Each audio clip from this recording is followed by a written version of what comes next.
most of what I played anyways was Holy Paladin, so Okay, I'm ready.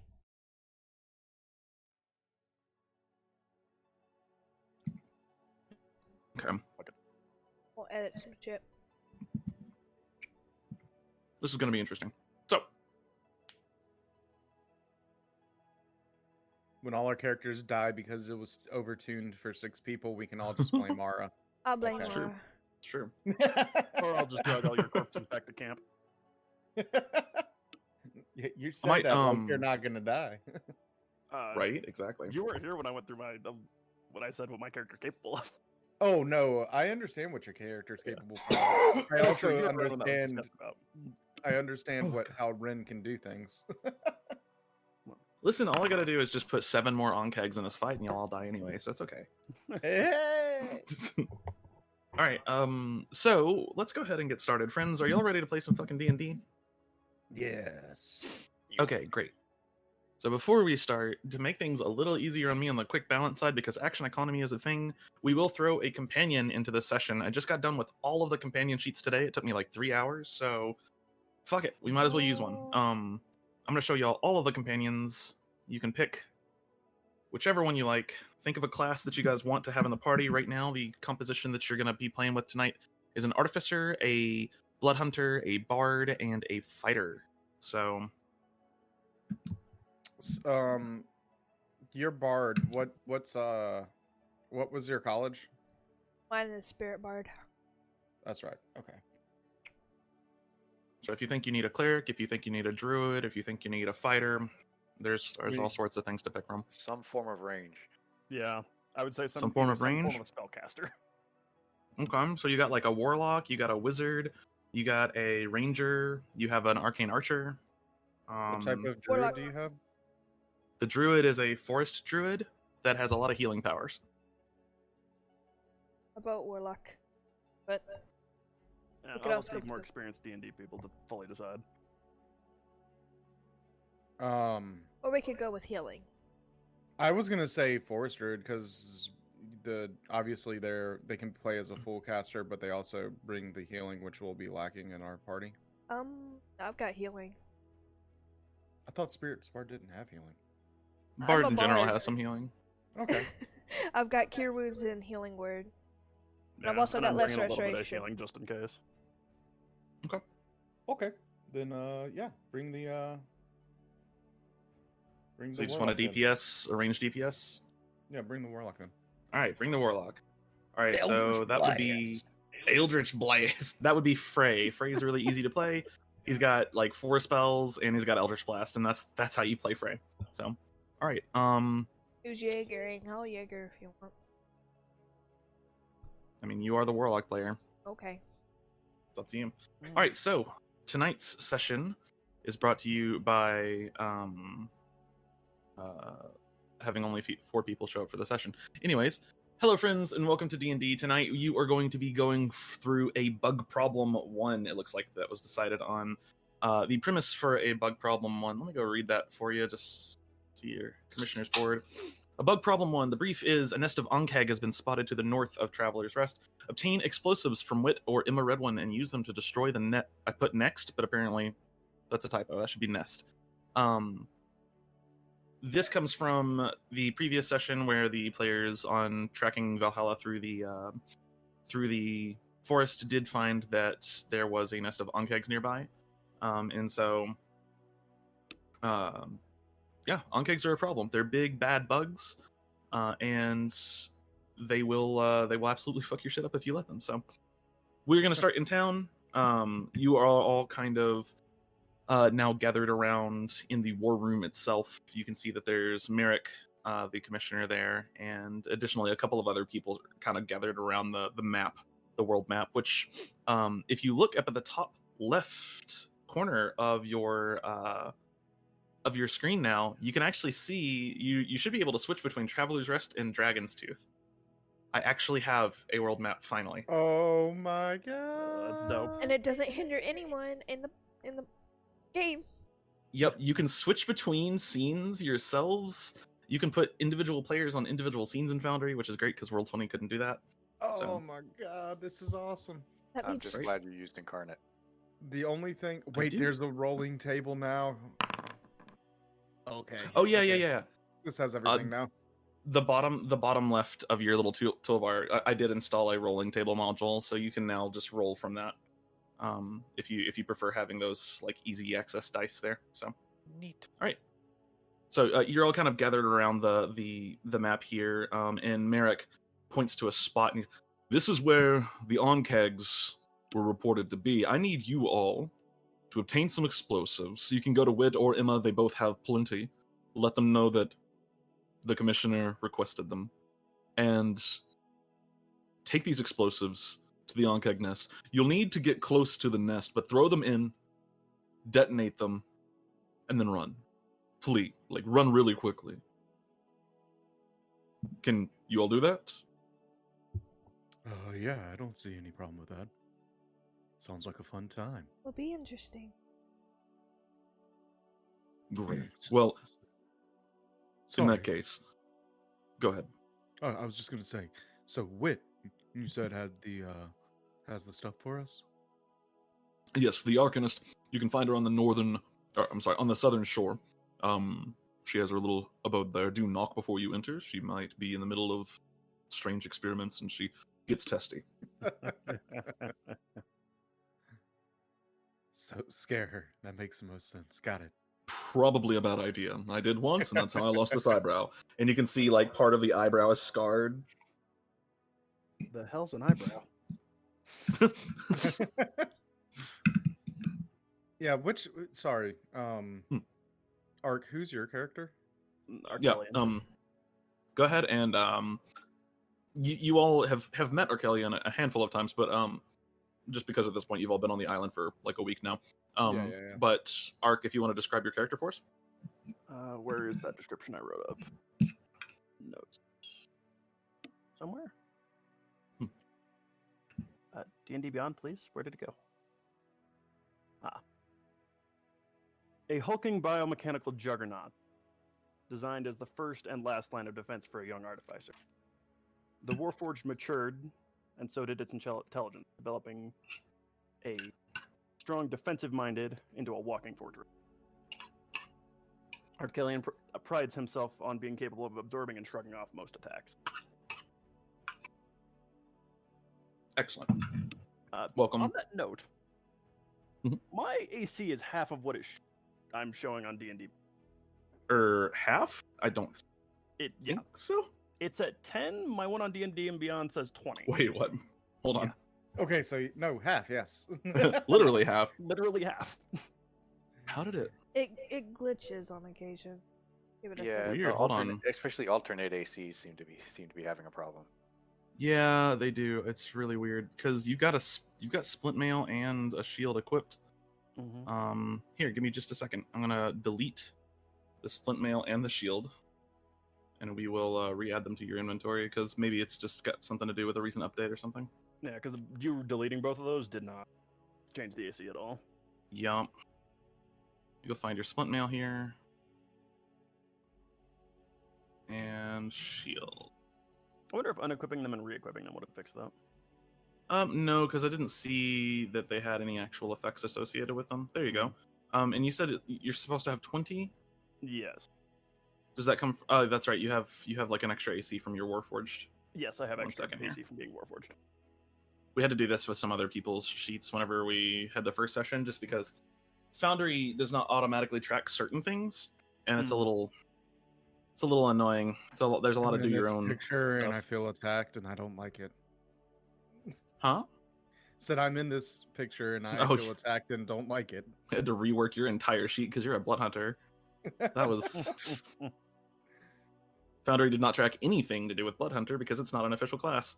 Yeah, So we had to do his whole screen. Do any of the No, I've got it. weird side on this side? Mm-mm. Oh, I'm just gonna Arcane add. gone through. Let's see. You should have a +1 bonus to your armor class. Give me just a second. I'll get that done for you. Armor class, armor class, armor class, armor class. There it is, right there. Yeah. I'm just There you glad go. that I looked before we got into game. I'm like, wait, why am I getting trucked? Well, I think we would have noticed the second I'm like, okay, well, 11 to hit. Is that- Surely that misses you. No, 10. Wait, what? No. Yeah. Anyways, all right. So as you stand there, I just noticed you changed donkeys. Actually changed donkeys character token. yeah, his character token is legit. It's pretty great.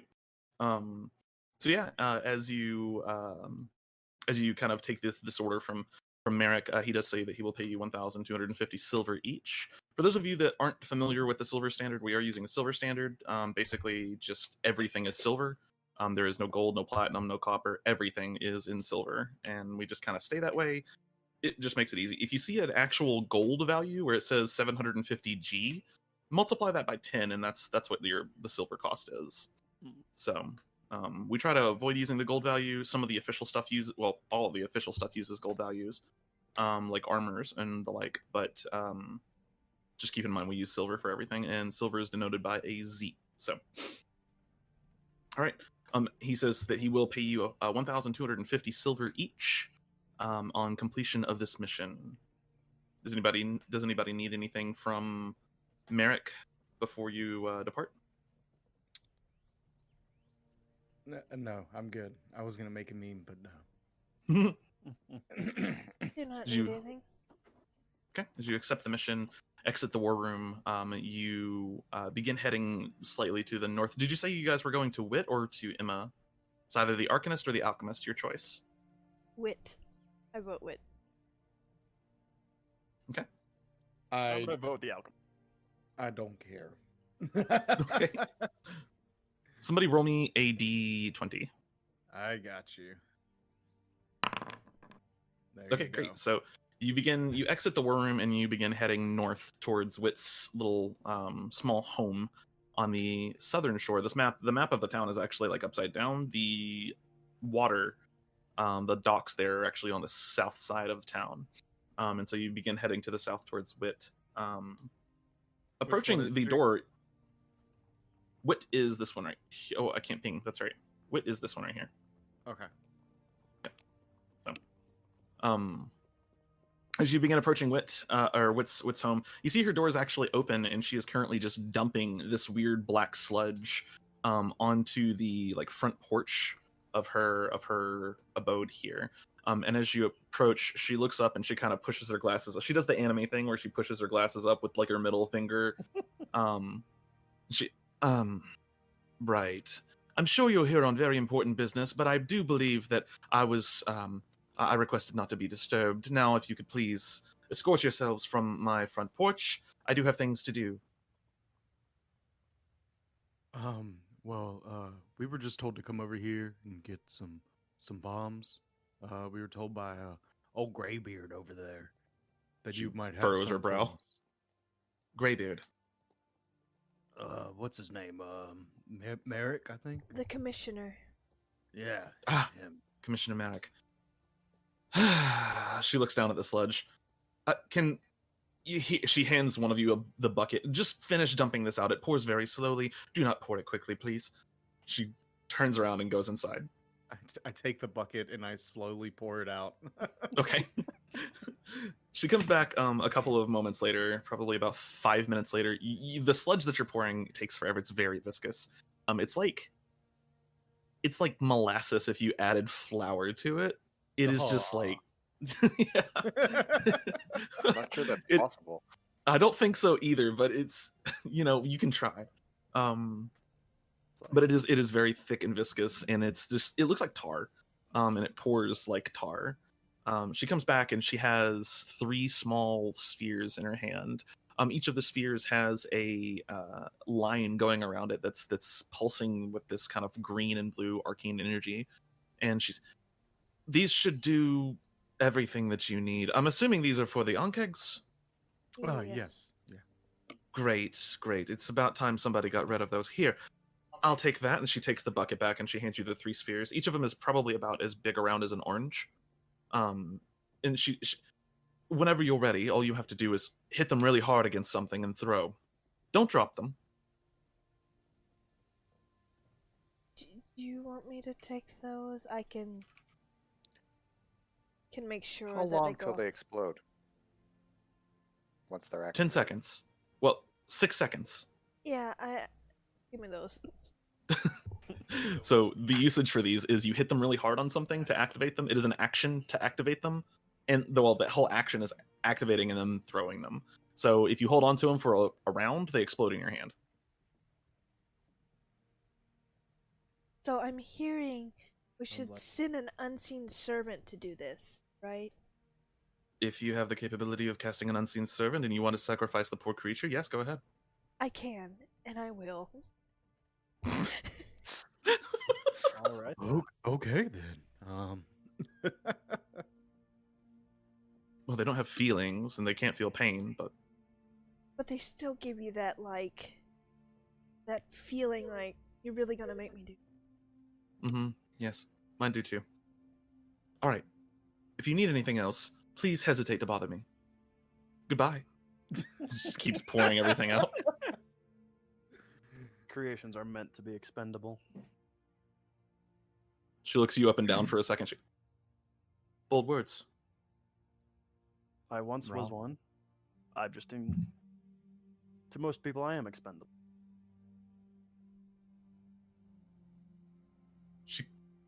Her brow froze for a second, and she almost kind of like drops the bucket as she's looking you up and down. And she goes, "You are a Warforged. You should have a little bit more confidence and self-importance than that. Most of the Warforged that I know are downright haughty. You should definitely treasure yourself a little more than that. Eh, It works out for you. I'm still alive, aren't I? Are you? In some fashion. In a sense. Sort of. Kind of. I walk. I kill. I serve my purpose. Yes, serving purposes. Very, very entertaining stuff. And she keeps pouring, and she finally stops. I think that's going to be enough. She turns around, sets the bucket down, waves her hand, and you watch the whole mass just set ablaze. All right, goodbye. It's now just like crackling. The light that it's putting off is like illuminating this entire half of the camp. And she just waves to you. I'm ushering everybody out the door. Okay, we'll see you later. Thank you for the help. You turn we should around, be you on see our way, part of guys. like the edge of her house, the roof. What's that called? The I can't remember what the the eave of the house just starts catching fire, and she looks up just as you exit. Does anybody need to do anything in town before we get underway? I don't believe so. Could I get character descriptions for the others, since I missed those? Yeah, do y'all want to describe your characters real quick? You described mine perfectly last time. Okay. So Seeker is a younger woman with dark hair and paler skin. She's kind of quiet and reserved, although she does kind of come across as friendly, but also kind of creepy.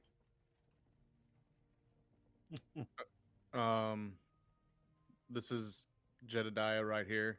Jedediah Bartholomew Smith, or Simmons, I mean.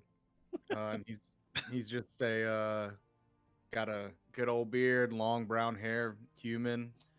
Carries a sword across his back, another sword on his side, and has a bear's paw hanging around a necklace. Do I get the feeling he's from the bayou? No, actually, He's from the mountains. he's from from the Appalachian Mountains. The mental image and the name were just like, Louisiana. Nope. Appalachia. That's 100% Appalachian. Yeah. I'm from Louisiana. I know a couple Jedediahs, but this one's from Appalachia. I'm not actually from Louisiana. I'm from Arkansas, but I spent a long time in the Appalachian Mountains, and yeah. So, all right, and then Tygger. Yeah, so Call is a 6'1" high elf, but he's definitely weird. It's definitely not an average high elf, as he is definitely buff. You're a small boy, aren't you? He's like Goku levels of buff.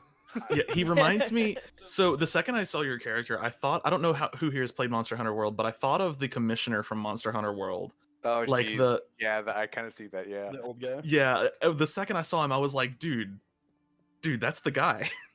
It's just like Dude, he's you're just the huge. guy. Yeah, exactly. He's huge. He's buff. He's got kind of spiky hair, sort of. It looks like he could like pick you up and break you in half, like Bane or something. Yeah, guess I should- definitely the same type. Yeah, I guess I should yeah, give a better size comparison for myself. yeah, but he's like personality wise, he is definitely more quiet, more Mhm.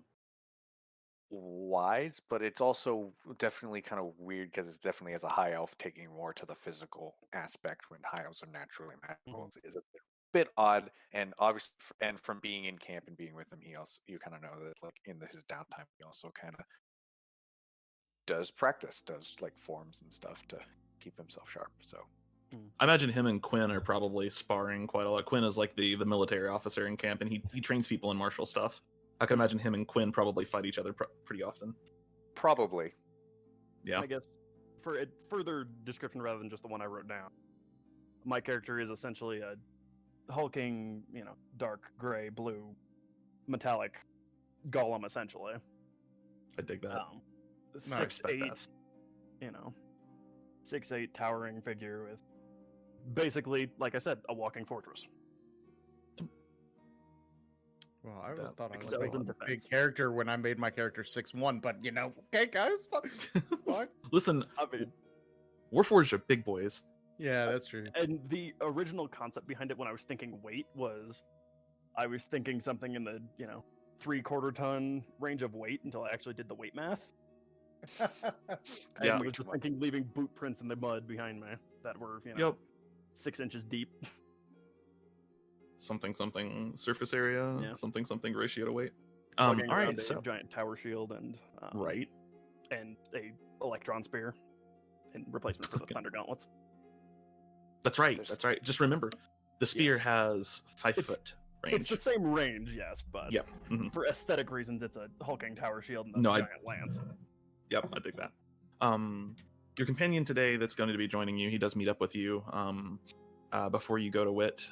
His name is Frey, Jericho Frey. He is a bit of an enigmatic figure, but a lot of people in camp kind of like him because he's a storyteller. He will sit down and he uses illusion magic to like tell stories and stuff like that. He's a pretty friendly fellow, but he's also got some creepy vibes to him. He can telepathically talk to people, and he does it pretty often. It's a little invasive, actually. But for the most part, he's kind of just a generally friendly guy with some creepy vibes, like maybe too friendly. So, Which one is he on here? Sorry. he is not actually on the map. He is on the Okay. he's in your actors section of your journal, and he's under companions. You can also see all the available companions there. Actors. I don't see that. Oh wait. Well, all the way it's down the here. 3 people up at the top. Mm-hmm.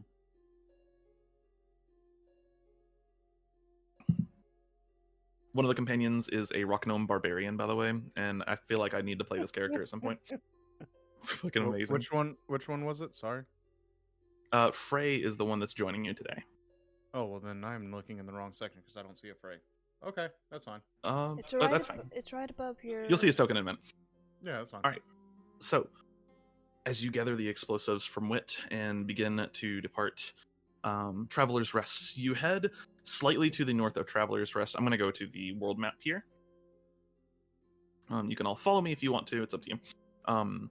You head slightly to the north of Traveler's Rest, taking a similar path that the original team did that discovered these Ankegs towards Valhalla's camp, far to the north on the edge of the Willow Grove. Except for this time, you know that you need to turn slightly, and so as you do, I'm going to test something that I've not tested before. We'll see if this reveals this for you. Let's see here. Before it reveals entire map. Oh God, please no. Listen, that happened to me the other day. So you should see a square a hex revealed now, an extra hex. Yes. Yep. Okay, good, perfect. So you do see that. Excellent. So you begin heading north, but slightly kind of taking a different angle. As soon as you hit the woods here, though, you notice something a little strange. Now the woods are pretty spread out around Traveler's Rest. It's for the reason that the camp was made in this location is because the woods are like they form this big clearing around it. So you get to the what's just called the forest side, and this is kind of the edge of the forest itself. You watch the trees start to kind of appear bit by bit, and before long they're beginning to get rather thick, and you're actually at the edge of the forest. However, as you do so, you do notice something on approaching the forest side that is a little bit of a scare, especially this close to camp. You're probably no more than a mile and a half out from camp right now, and so you're actually in this hex right here. You see several figures poking around the edge of the forest. They're not actually in the forest itself yet. It almost looks like they're waiting outside the forest, and for a second you think that maybe they're a scouting party, but then you get a little closer and you notice that they're definitely not. You see a handful of strange shapes. They look humanoid, and they are currently just standing still, except for one of them, who is bent down in the grass and muck, and it's kind of wet right here. And he appears to be doing something you can't tell at this distance. Does anybody here recognize any of these folks? No. Can I do an intelligence check for that? Do not intelligence in this case. Give me a perception check to see if you can make out details. What is that? Just a d20 or? Oh no! So you'll go to your sheet here, and here, let me go ahead and open up your sheet for you. Go to your sheet, and then you look under attributes, and click perception. Click perception. And then it's going to ask you if you want to roll with advantage, normal, or disadvantage. You're going to roll normal here. 21, not bad. Seeker and Jedediah, as you are trying to make details, you all kind of like hide a little bit behind one of these trees, or next to one of these trees. And as you're trying to make out details, you two, you're having a lot of trouble with that. Arcelion, you don't have any trouble at all. You don't recognize these individuals because they're not from camp. You do recognize that they are skeletal in form.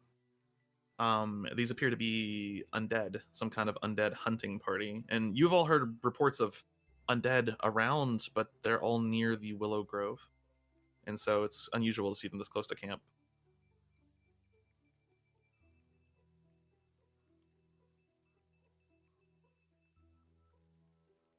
Do you share that information, Ark? Yes. Sorry. I Okay. was just very, very intensely listening and didn't. You're okay. You're okay. The new D&D guy here. Nah, You it's said okay. they're It's okay. We got you. skeletal in nature? Yes. Yeah, they are undead. More undead? This close to camp, too. Yeah, that's a little worrying. We should dispatch them. Well, Frey, would you like to maybe get a pot shot in as we get closer? Well, I think, do we have anybody else that can strike at range? We can approach via stealth and surprise them. Seeker just pokes his forehead and gives him her inspiration die, and he goes invisible. Wait, you're turning him invisible? Yep. Wait, how? I rolled Dark Spirits. Oh, your spirits bullshit. Man, spirits is such a weird bard. I give him invisibility until the end of next turn. If a creature is attacked, it does an extra necrotic damage equal to my bardic inspiration, and the target is frightened for the end of until the end of next turn. Roll your bardic inspiration die. I already did. Oh wait. No, you didn't. It's a D6, right? At this level, yeah. Nice. So his next attack will deal an extra 6 damage, and he has advantage on it. That's pretty good. That's really good. Yeah. That's Enjoy. Fucking Spirits Bard is an interesting class. All right. So are you guys gonna try to sneak up on them, or are you just charging? Yeah. I think the general consensus is to see if we can sneak closer. Okay. Since 3 of us have to be kind of close to do things. Sure. I don't know how. So I don't know how I'm capable of sneaking up on anything. Yeah, I'm gonna stealth. I'll The see you later. dice tell the story. You do have That is- disadvantage on you do have disadvantage on stealth checks, as I know, to Arcelion, because you are wearing heavy armor. I was like, I'm a massive thing just May- from a logic He- standpoint. I don't know how I can sneak up on May I anything. point this out? I have expertise in stealth, and I rolled a natural 1. I mean, I only Okay. rolled a 5. So Ouch. So Arc and Tyler, could you both please roll me? Yep, and yep. Okay, a 7, a 10, a 12, and a 16. And then Newbie luck. who is piloting Frey again? I am. Would you roll a stealth check from Frey's sheet, please? Sure thing. He isn't proficient, so that's Dex So it's just Dex. with advantage. Right, because he is invisible. Yep. Okay. All right. As you all begin trying to sneak closer and closer and closer, you do get a little bit closer than you were before. Not much, but enough to at least get into maybe engagement range. Before one of them does seem to notice you, it turns, looks to you, and these two bright white eyes. You've seen these eyes before. These are the eyes of a white. These are intelligent undead creatures, and they are quite ferocious. And it points towards you, and you see all of the rest of the skeletons with it just all turn simultaneously and go "Lah!" and begin begin heading in your direction. Frey does get his Eldritch Blast off, so You give me a second. go ahead and roll an Eldritch Blast here.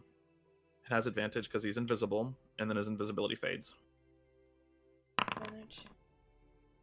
18 towards the white hits, And damage. and then that's actually 12 damage. Okay.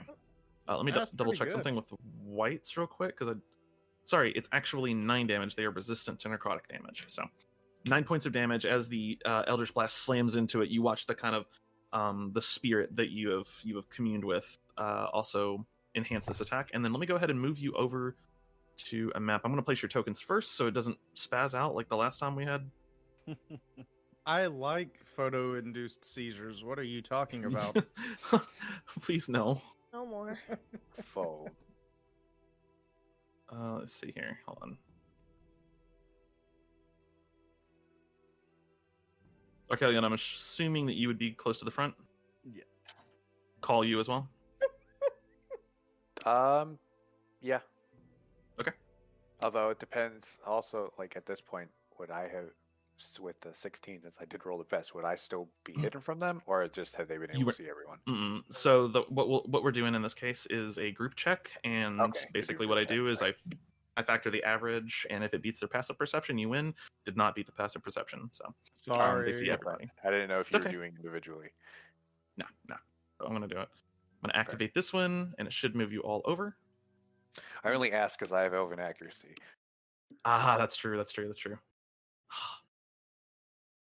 here. Give me 1 second. Creepy. Do-do-do. We're gonna do combat music here. I'm working on getting us some more music as well. It's a slow process. That does seem to be the name of the game. A slow process. Yeah, that is the name of everything that I do. Slow, All but right. so far seems worth it. Right. So we're gonna go ahead and enter combat here now that they've noticed you all. Go ahead and all of you roll me initiative. No, you can't make me. I actually can. I can click your token and I can click roll initiative. Where's initiative again? Mm. Easiest way to roll it Yeah. is to click your token and then go up to the top left, and there's a little toolbar. Under utility, there's roll initiative. It's under utility. That's right. Oh, Sorry. I just Mhm. found it on the sheet.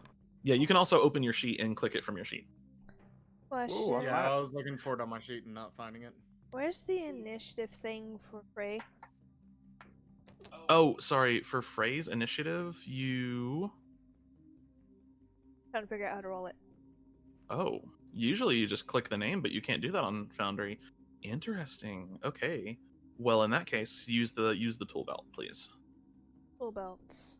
So click his token and then go up to utility, or go up to your tool belt and then click utility and roll initiative. Okay. Sorry, I will. That's a little weird. I didn't think monster blocks didn't have initiative.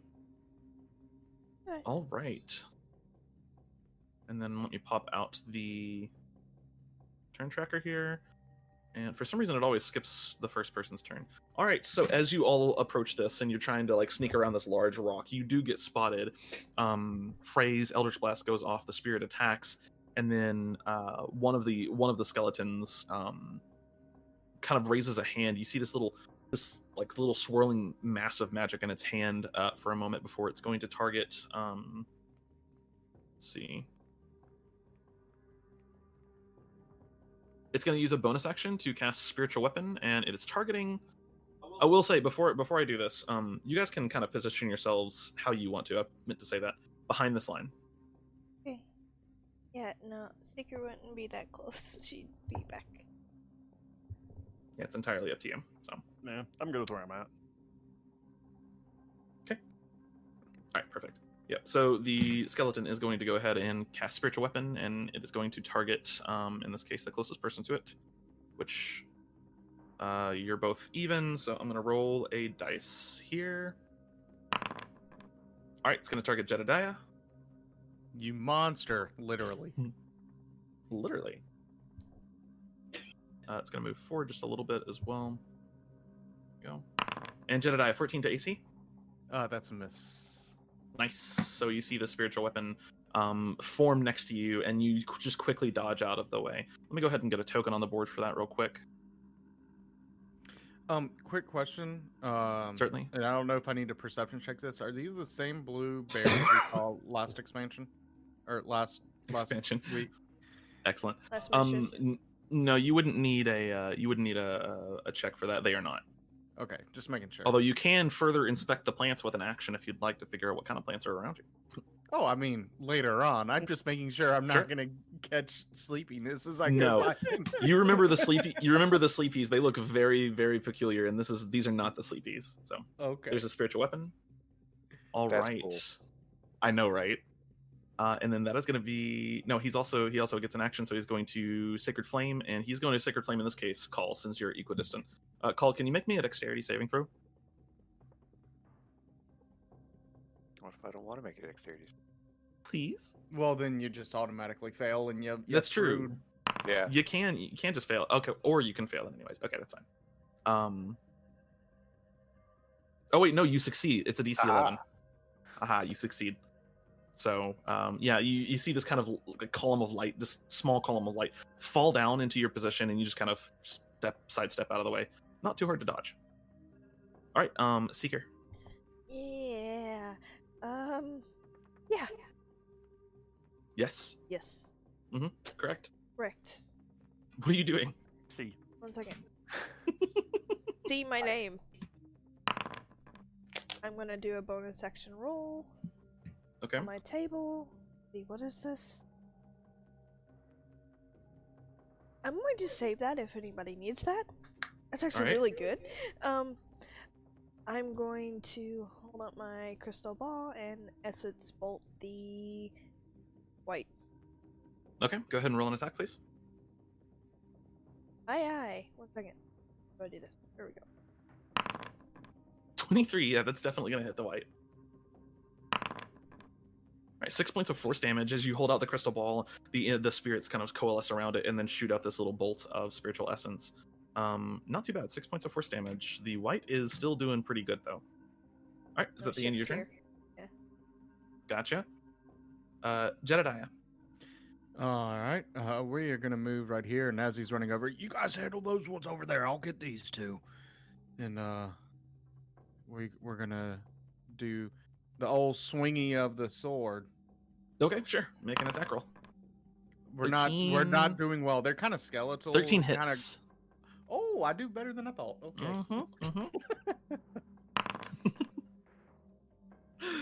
Whoa! Fucking 13 points of damage in a single hit? Hold on. Shit. What I is think you're that? gonna Oh, die because you have tonight. dueling. Yeah. Oh, God, that's silly.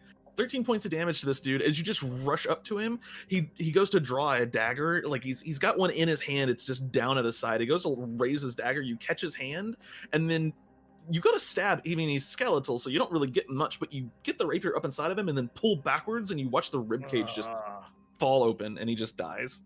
He just stops moving, and you're just like, okay. You just one-shot that skeleton.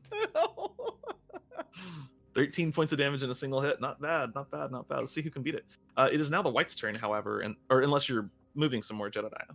No, that was I don't know all what my you're. movement. Okay, gotcha. The white is going to go ahead and use its turn to do, normal fucking undead skeleton things. You can get to either one of you, and you're equidistant. Cal, what is up with you being equidistant with everybody? You made a line in all of the. Okay, That's we'll true. stand on that line. Yeah, you made a line and the tank stood on it. that's fair. That's fair. Yeah, basically. He's gonna go over here, and he's gonna get the call, and he draws a blade, and you see this icy mist in his hand as he reaches out for you. Call. He's gonna actually he's gonna go ahead and make a life drain attack against you first. Let me change something real quick here, because I don't my want this reaction to to see spin. it coming. Oh yeah. Can I edit that? I can. Perfect. Okay, great. So it's just an attack roll. Call 16 to AC. That is exactly my AC. Okay, so that is gonna hit. And then you're gonna take some damage here. 7 points of damage to you, Call. And then I need you to make me a Constitution save. Ooh, necrotic.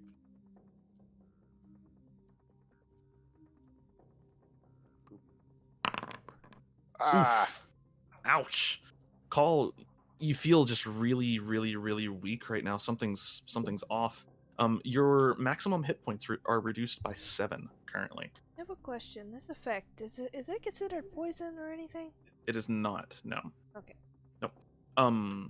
Yeah, I was about to show you on your sheet where you could do that. Excellent. Good job. You already got it.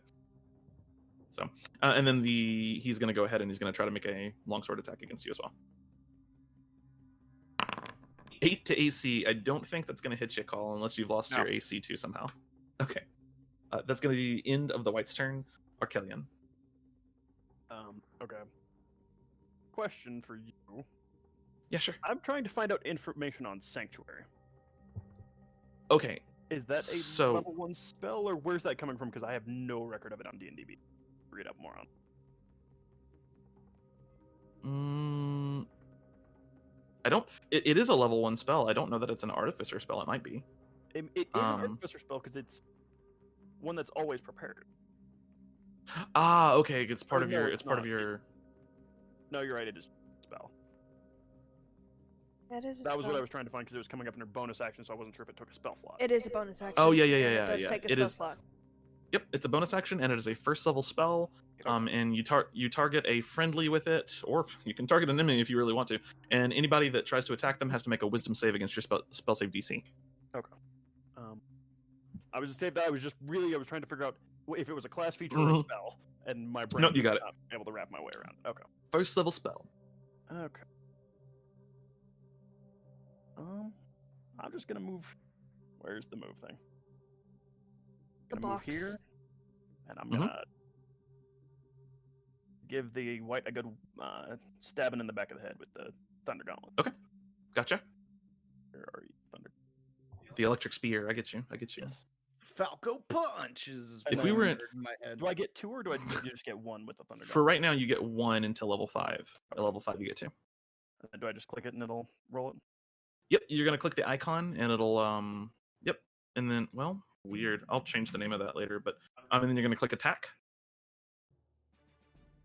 And then normal? Or and then normal. Yep. don't Well, get if you anything want from- to, you could move right here and get flanking, and, and then you have advantage. Correct. 18 definitely hits. And damage, not a Yep. crit. Go ahead and roll damage. Yeah, not a crit. All right, nice. 10 points of damage. As you just turn around and just slam the lance into this guy. 10 points of damage. He is looking pretty hurt at this point. He is bloodied. And Call, do you have any bonus actions that you're using? Not Call. I'm sorry, Arcelion. You're both 7 feet tall. I'm sorry. They're ganging up on the poor white. This poor white's over here, like getting towered up on. To the tank. Don't be Yeah, complaining I about guess what are my? I He's don't the even one know who what the- attacked first. Okay. Yeah. So one thing you can do, Arc, is go to your you can either go to your spellbook or your features, and then there's a little filter up at the top that says bonus action, and you can click that. It'll show you bonus actions that you have. Okay. For some reason, your class level shows up as a bonus action. I don't know why. Made it work. As a bonus action, I tell people my class level. As a bonus action, I gain 3 levels in Artificer. And then I play not gonna Pot of make a bonus Greed, which action. allows me to gain 2 more levels. Alright. Alright, that's going to be the end of your turn, Arc. Let's see here. My dog's going to take an action to bark. Here's the thing. I feel like it's a very Arcelion thing to have your level be a bonus action because he's like so focused on his one purpose in life. My purpose is to beat Fair. things. I'm currently level 3 at beating things. I mean, he's got a point, except he's got the purpose wrong. My purpose is Oh, to fair, defend fair. people. Well, fair. But My purpose is to have the skeleton try to beat the shit out of you. The skeleton is going to draw its dagger, and it's going to attempt to make an attack against you. Yeah, I can try. I'm sorry, it's not a dagger, it's a scimitar. Ooh. He's going to can go ahead and make try. an attack. He can try. Let's see what happens. He's going to roll a 7. It can try. As he just swings the scimitar down, you easily just nudge the blade to the side. I like He's- to imagine I just like buckle his elbow in a little bit. Yep, with the yep, parry. yep. does Jedediah have a banjo? No. I sure hope so. Oh, okay. I'm pretty sure he's proficient in brewer's supplies, though, right? Okay. Have I ever made a character that's not proficient in brewing I supplies? don't think so. I don't think so. It's a hallmark characteristic of a Jordan Deaton character. This is fair. This is fair.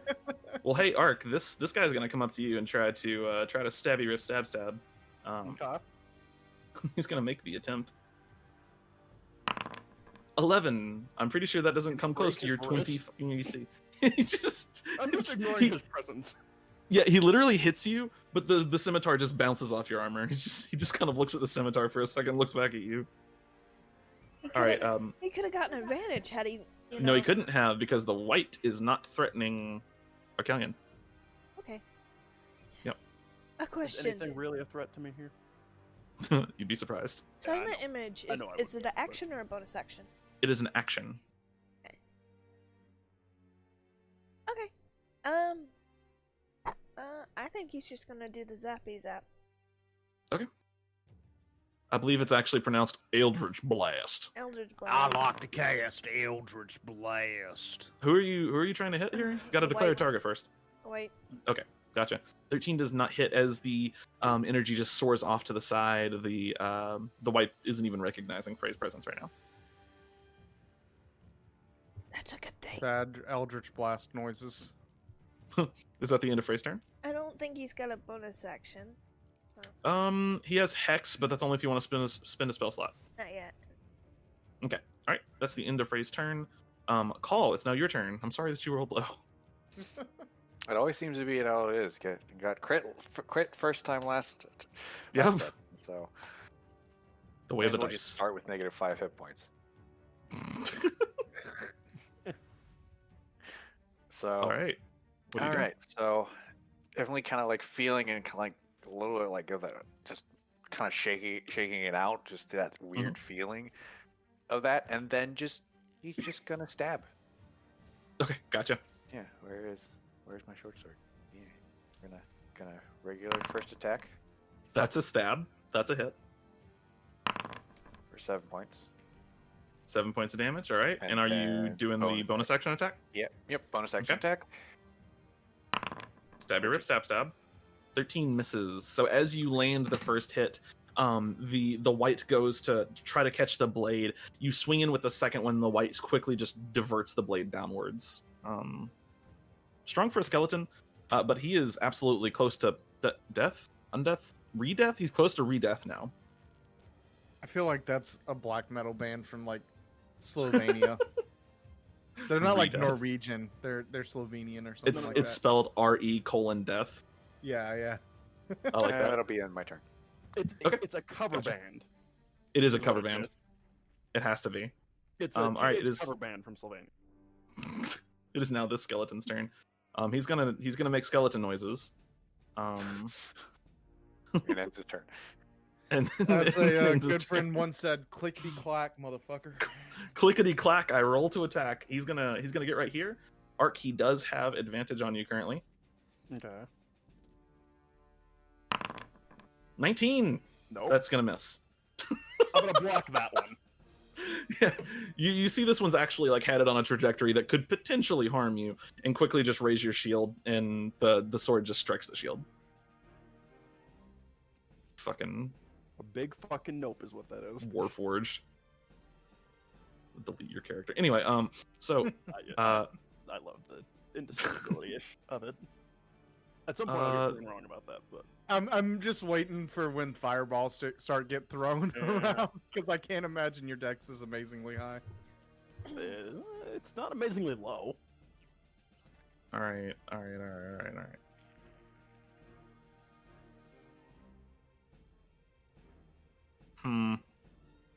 He can't reach you. Oh, he can reach you.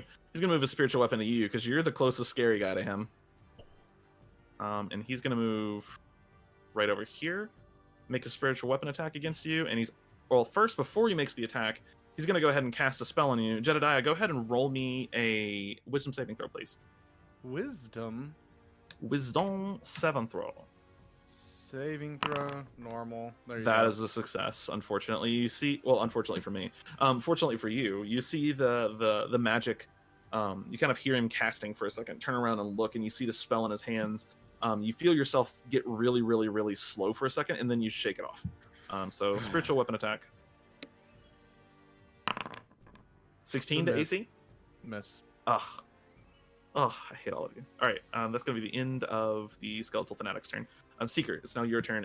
You see your friends here beating up on this this wight who stepped up and fucked around and found out. You do see two skeletons kind of ganging up on the Warforged, your Warforged friend here, but they don't seem to be doing anything. So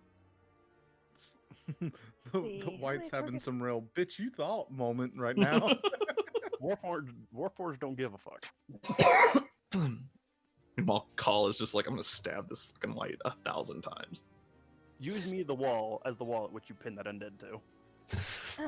So I'm gonna do a thing. I'm gonna bane these two and this guy. Ooh, okay. That's a charisma or a wisdom save? Charisma. Charisma. Okay. Can ping it. Fanatic succeeds. And then the two little dudes. That's a failure. Wait, that's wisdom. Hold on. 13, I think, succeeds. So this dude right here fails. I'm going to mark him as depowered. The other two succeed. Damn. Unfortunate. Oh well. That should help a little, I guess. Okay. That's the end of my turn. Okay, gotcha. Jedediah? I do one thing I do very well. I'm gonna Excellent. hit him. Hit him up. I'm gonna 22 hit him hits. good. Hit him again. 10 points of damage. You do not one-shot the skeleton this turn, although it is... Wait, hold on. I just subtracted 10 from its AC. Give me a second. I'm sorry. No, that's fitting, given that I probably scared the shit out of it. Like No. deleting the thread. Listen. The You one-shot the skeleton. Oh, I one shot two. I was skeletons. looking at his AC, not his health. He had 8 HP. Oh god. Poor thing. I'm coming for you next, Ugh. boy. The minions are dead. All right, Jedediah, is that the end of your turn? Yeah, that's the end of my turn. Oh, you can do the move. Oh wait, no, I can move now. Duh. Yeah, you can move. I'm coming All for right. you now, boy. He like looks at you panicked for a second. It is now the white's turn. The white is now like hurting, and he is... What's he gonna do? Move out of there? Oh, please do. And before he has like Misty Step. You could. He does not. What's he gonna do? Move out of there? Yes, actually. He does have one thing, and it's flee. The white is going to try to unlive another day, but he's going to disengage first. 5, 10, 15, 20, 25, 30. Does anybody have Sentinel or Call or Arcelion? Do either of you have Sentinel? I didn't take it at your advice. for a You different one idiot. instead. You take it. I picked Warcaster instead. Warcaster is pretty good. Warcast, it was a very high toss-up, but I'm like, Sentinel would have been good in this particular scenario. But if he hadn't Gotcha. disengaged first, Warcaster would have been better. Sure. He's gonna disengage. He can't dash, so he's gonna get right there. And then he's going to pull out a longbow, and he's going to make an attack against. He's gonna make an attack against. Make an attack against Call. Why not? He does have disadvantage because I punched him with my thunder. That's true. He also has. Yep. Okay. Two Wait, attacks against you, Call, both at punched you with thunder. disadvantage. Or wait, I think it's just the first attack at disadvantage, right? I think it's all that are not against me. Hmm. A creature hit by the gauntlet has disadvantage on attack rolls against targets other than you until the start of your next turn. Gotcha. Okay. Well, 2 arrows fly, 2 arrows miss. The white's turn is over. Arcelion. Is friendly fire a thing? No. Well, it depends on what you're doing. Like, yes. Thunderwave. Friendly fire is a thing then. Yeah. Okay. So each spell is gonna call out a little bit differently. Some spells will say each creature that you choose. If it talks about you choosing creatures, then obviously you can exclude your friends. But if it says each creature in the area or something like that, then yeah, there's friendly fire. But there's a pretty easy way for you to Thunderwave and hit both of those targets here without hitting any friends. Thunderwave has to be targeted on me. No, it does not. Thunderwave is a cube that originates from you. So as long as I'm in the cube, it doesn't matter? As long as you... Well, it's not just in the cube, but it's a 10-foot cube, right? 15. 15-foot cube. So it originates from your space. So basically, it would go like this. It would originate from you. Mm-hmm. So... Oh, let me it's get like a... a 15-foot line of a Here. cube? Here. I guess you have a drawing tool. Like... That would be a thunder wave right there. Oh, okay. Mm-hmm. I see. Okay. That's not actually... So it just has to originate from you, but you can turn it however you want to, and you can move before you cast it as well. My thought was that... Listen, that was the everyone... size of Thunderwave? Oh no, not even close. Like as in 15-foot radius. Oh no. If anytime you see the word sphere, we actually just learned this the other day. If it says sphere, it'll mention a radius. If it says cube, that's the full width. Okay. Today I learned I was always doing things massive. Me and Ara had a little dispute during a session the other day, and He was we telling figured me out that that's why. Okay. Well, I guess that... I mean, I was told there wouldn't be geometry. Wrong. It's not just not geometry; it's non-Euclidean geometry. Yeah. Okay. Yeah, I don't know who told you D&D wasn't geometry, but It's math. I'm just here to We're punch not things. doing it for paper. Unless you're in Arkansas, then it's meth. All right. Shame. I'm just gonna smack the skeleton in front of me. The one that I had. To Sure, actually go for block. it. Well, pow.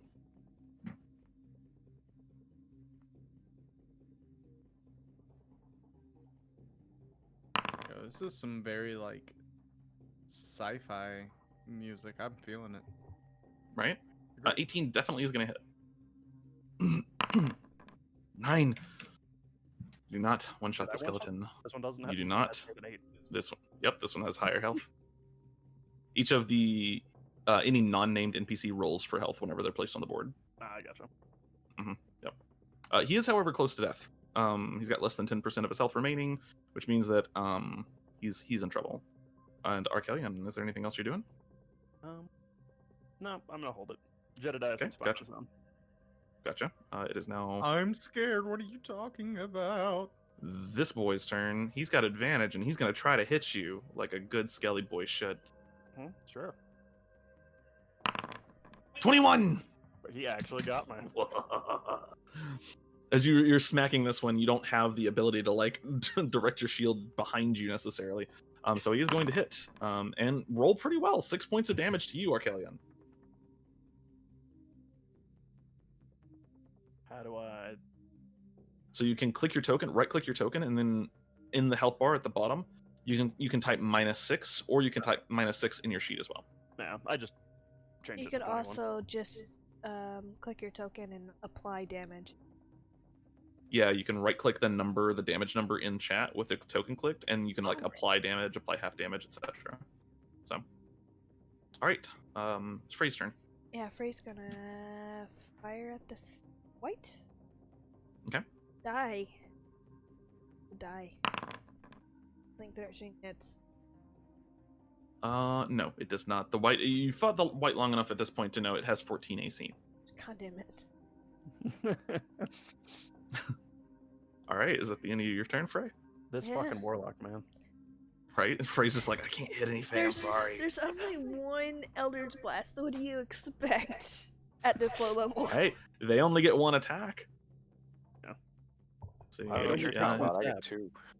Oh, that's true. Yeah. I fucking stab Sorry, people some of 1,000 us times a just day. you know how to do things correctly. Some of us just stab people 5 times a day. Hey, Yeah. Call, it's now your turn.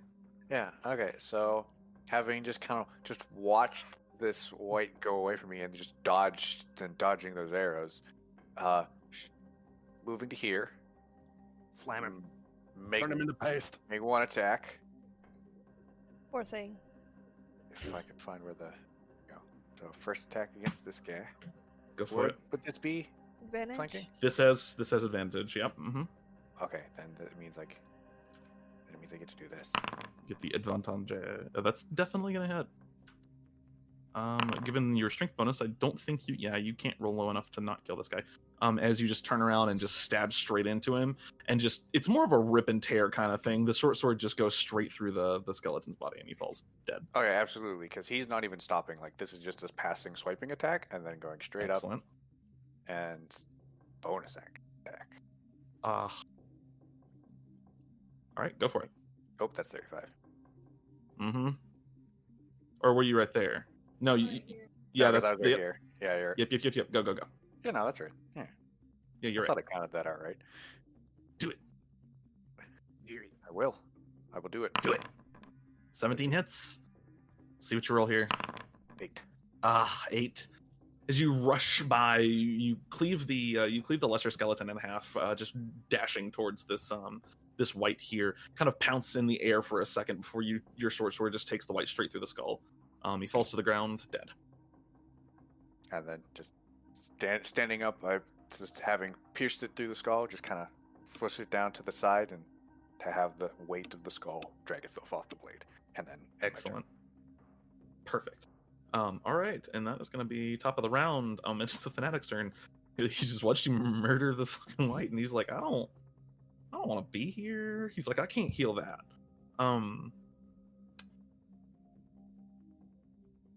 Woof. Okay. He's gonna move right here, fruitlessly. He's gonna move his spiritual weapon, and he's gonna reach out, and he's going to cast a 2nd level inflict wounds on you. Ooh, no. Hey, no. Oh no. Oh Shit. no! Oh god. Oh, no. That is... Oh no! Alright. Oh, that's gonna hurt. Inflict wounds Yeah. hurts. Yeah. Oh, no, the tiny man is bleeding. Hold on.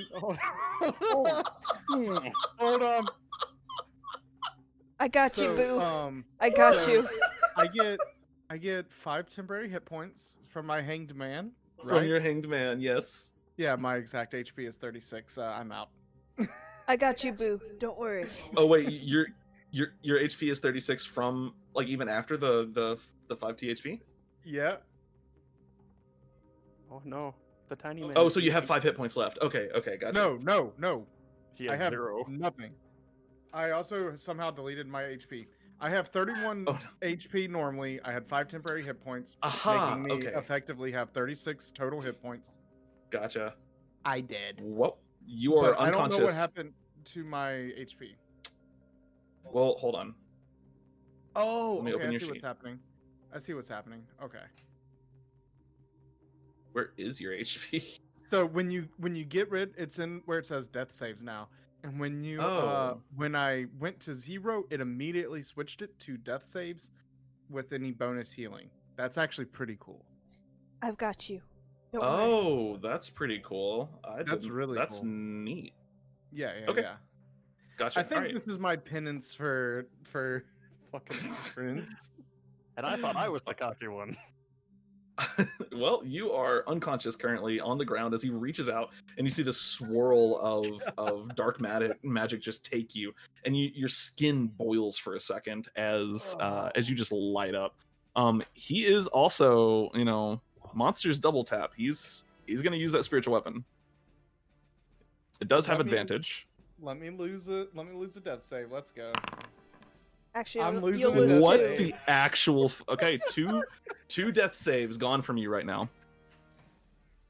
That's a critical hit. Yeah. Yep. You're lucky that's not a true melee attack, or you'd be dead right now. No, I know. And Oh it's my not God. like we have any revivification. Holy crap! The fanatic just let loose. He's gonna clickety clack and get the fuck out of here. He's moving right here. He's like just barely under that tree there. Dude, Oh shit. that was. I want to roll the spiritual weapon damage just to see what he actually did there. Okay. I Just- need you to screenshot that and put that in the Hall of Memories. I'm about to. When the fucking skeleton is tired of your shit. To be fair, I one-shot his friend, I one-shot his other friend. He missed on me twice. Like, I get it. Let me go throw that in the Hall of Memories real quick, because that's amazing. Jordan hit the enrage timer. Yeah.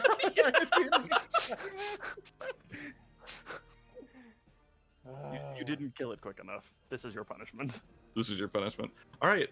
So that's the fanatic's turn. Seeker, it's now your turn. Yeah, Seeker just walks up. Okay. That looked like it hurt, and I present my ball. And I'm going to spin my die and heal him for 2d6 plus 3. What the fuck? It's celestial, which is I get to heal someone. Oh, that's what you rolled a second ago. That's neat. Yep. That's And convenient. I can also in a disease or condition following effects target blind, deafness, paralyzed, petrification, or poison. Nice. Okay. So, Jedediah, you are conscious with 9 health. Yeah. All right. Seeker, is that the end of your turn? And I'm going to essence bolt the guy trying to run. Was that a bonus action heal? Yes. It's my dice. That's pretty cool. Okay. Go ahead. Roll an attack roll. No. 8 does not hit as he flees through the trees. You do not manage to strike him. I start moving closer. There we go. I'm done. Jedediah, it's now your turn. Just so I remember, because I normally don't do this. Item interaction does not equal bonus action in our campaign. Correct. Okay. Correct. Yeah, pulling something out of your pack or picking something up is not a bonus action. Cool. Well, I'm just doing the old drinky real quick. No. Drinking a potion is a bonus action because that's not an Okay. item there. So keep that in mind. Yeah, that's fine. Okay. I'm at 17 HP now. Seems fine. This is true. You did say Jedediah seems fine. Yeah, Okay. I was like, yeah, You- he's gonna be all right. Down a potion and you feel that resurgence of health back through you. You are at 17 health. All right. You done fucked up, boy. It clicks at you. 16 hits. 12 points of damage. Jeez. Whoa, not 120. Hold on. No, As you 120. So you reach out, stab him. He does take the hit. He's tanky. He's hard to kill. One question. I meant Yeah. to ask this before I got unceremoniously fucked. With my background, would I know if these ones? I know he's clacking at me, but would I know if they're intelligent? These fanatics. Roll a religion check. Okay. I will say that you have advantage on it because of the I think it's called Nature of- Hunter's Prey or something. Yeah. Nice. You know that these fanatics are something that are usually created by necromancers, and they have mild like divine powers, and they are usually not like strictly. They're not sapient. They're intelligent enough to like reason a little bit, but they're not actually sapient like a wight is. Okay. And let's That's the see. end of my turn then. Gotcha. Arcelion. I'm sorry. Every time you say it, I can only hear R. Kelly in my head for some Yeah, reason. God damn I it. thought of that last time. Arc, it's your turn. I'll just go for the smash. Yeah, that's definitely gonna hit. He has exactly 9 HP. You just turn around. He like stabs you, and you just turn around and break the scimitar off. It's like stuck in your armor right now. Break the scimitar off. Just like uppercut him with the shield and stab him with the spear. He's dead. All right, Arc is at the end of your turn. Jed is currently too far out of range for me to save his ass if he's gets smote again. You do have movement speed. It's up to you. True. Yeah, you know what? I'll move. If it happens, it happens. Take my bonus action. God, I cannot believe he Sanctuary double on crit him. you. That's ridiculous. Yeah, I'm gonna cast Sanctuary on him as a safety measure. Okay, yeah. We'll throw a little shield icon on you. You now have Sanctuary, which means anything that tries to attack you has to succeed on a Wisdom saving throw against Arc's spell save DC. So. All right, and it's now Frey's turn. Frey, what are you doing? Yeah, Frey's moving, and then Elder's buzzing. Let's see if one of us can hit at least. God damn it! Wow. Frey is not having a good time. I'm really glad that you haven't got a critical fail on that yet. Oh. No, The one no such thing as defending critical land fails. Is there not? Not Mm-mm. our campaign. Ah, In no There- campaigns, there they are might be not. some They're fun those are homebrew rules. Ah. hmm I've Well, only ever critical heard fails. people rolling a 1 and fucking their entire party. Yeah, no, that happens with wild magic sorcerers, and then as a homebrew rule. Normally, if you roll a 1, it's just an automatic miss. That's all it is. Oh, okay. Occasionally, there might be some comedy with it. All right, and Call. It's now your turn. All right. We go here. Okay. And then, yeah, stab away. All right, go for it.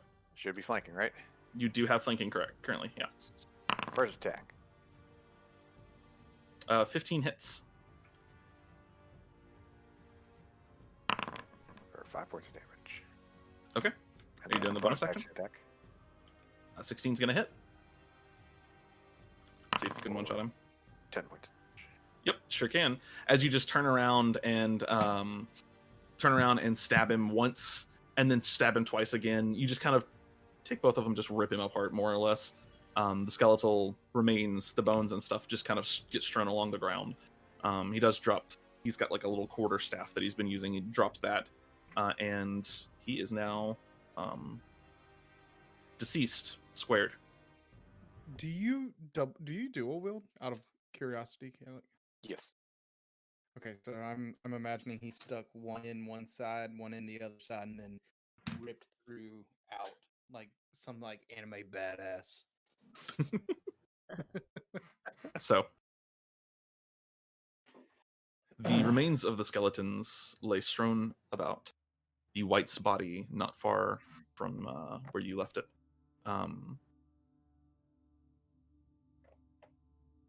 Unusual to see undead this close to the camp. Not just unusual, unheard of at this point. You've heard of undead roaming near the Willow Grove, and indeed the last scouting party, which some of you were on, even encountered some of the undead near the Willow Grove. However, in this case, this is a mile and a half from camp. This is extremely unusual. Definitely worth reporting. But for now, you have defeated this small, what can really only be a scouting party of undead. Well, first things first, I walk up to Seeker and thank you a lot there. You saved my bacon. You can thank the Celestial who lent me their abilities. I will make sure to do that. Well, anyways, I think we'll. Can we maybe take a couple seconds, everybody? That is perfectly fine. You do not look. You Well- look like you need to rest, little man. Are you gonna try to take a short rest? Yeah. I don't know where my Okay. hit die are on this. It fucking does. sheet. Is the hit point reduction short or long rest? So the hit point reduction from a white. Let me double check real quick. Let's see. Monsters, beasts, construct, undead, whites, life. Or its hit point maximum is reduced by amount equal to the damage taken. This reduction lasts until the target finishes a long rest or dies. So it's a long rest. Hold on. I'm gonna do Song of Rest. Okay. What are we doing? I got slightly sidetracked by hot chocolate. Oh, it's okay. Apparently y'all are taking a short rest. In this campaign, short rests take 10 minutes. You can only take 2 of them. 2 of them every long rest. So.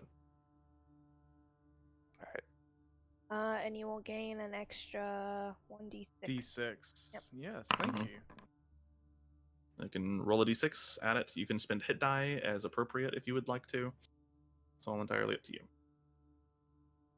No, but you do. But do you kind of see Call use, like, kind of concentration focus after, like, kind of testing his muscles a little bit and, like, just kind of looking a little bit shaky, and use the second wind, which I've decided for flavor reasons is a magical effect because of his backstory, I dig that. and watch a little bit of just kind of focusing and just a little bit of light glow a little bit, and just afterwards still just kind of just flexes still a little bit more, flexes his hand, just still feels a little off, and just kind of just goes, I hope that doesn't last forever. Was that is? I did not push the right button, did I? You rolled a hit dice. Okay. So I did not think it was going to be that big. Yeah, it's so every class has their own hit die. Like fighters are a 1d10. You roll that, and then you add your Constitution modifier, and you heal that much. Okay. That's why you don't need healers and parties in D&D. This is Seeker's fair. Song of Rest right now is just for humming. And then we don't gain back any spell slots or anything for. Warlocks do. He hasn't spent any spell slots though. And Warlock then does. wizards and druids do. He hasn't I hit a get- damn thing. Well, I get stuff Druids back of too. land, too. How do I get this Well, yeah, Druids of resurrected Land. icon off of me? Oh, sorry. Let me. You should be able to just right-click your token and then click the assign status effect, and then click the lit up one. Which one's the assigned status effect? Sorry. It's the little one that's got like the aura around you. And don't forget Arc. Okay. Well, this short Yep, rest there is you go. complete. I'm gonna You grab get some a water. plus Yeah. 26. We'll go ahead and take a short break here if you guys want to. Okay. Dang. Okay.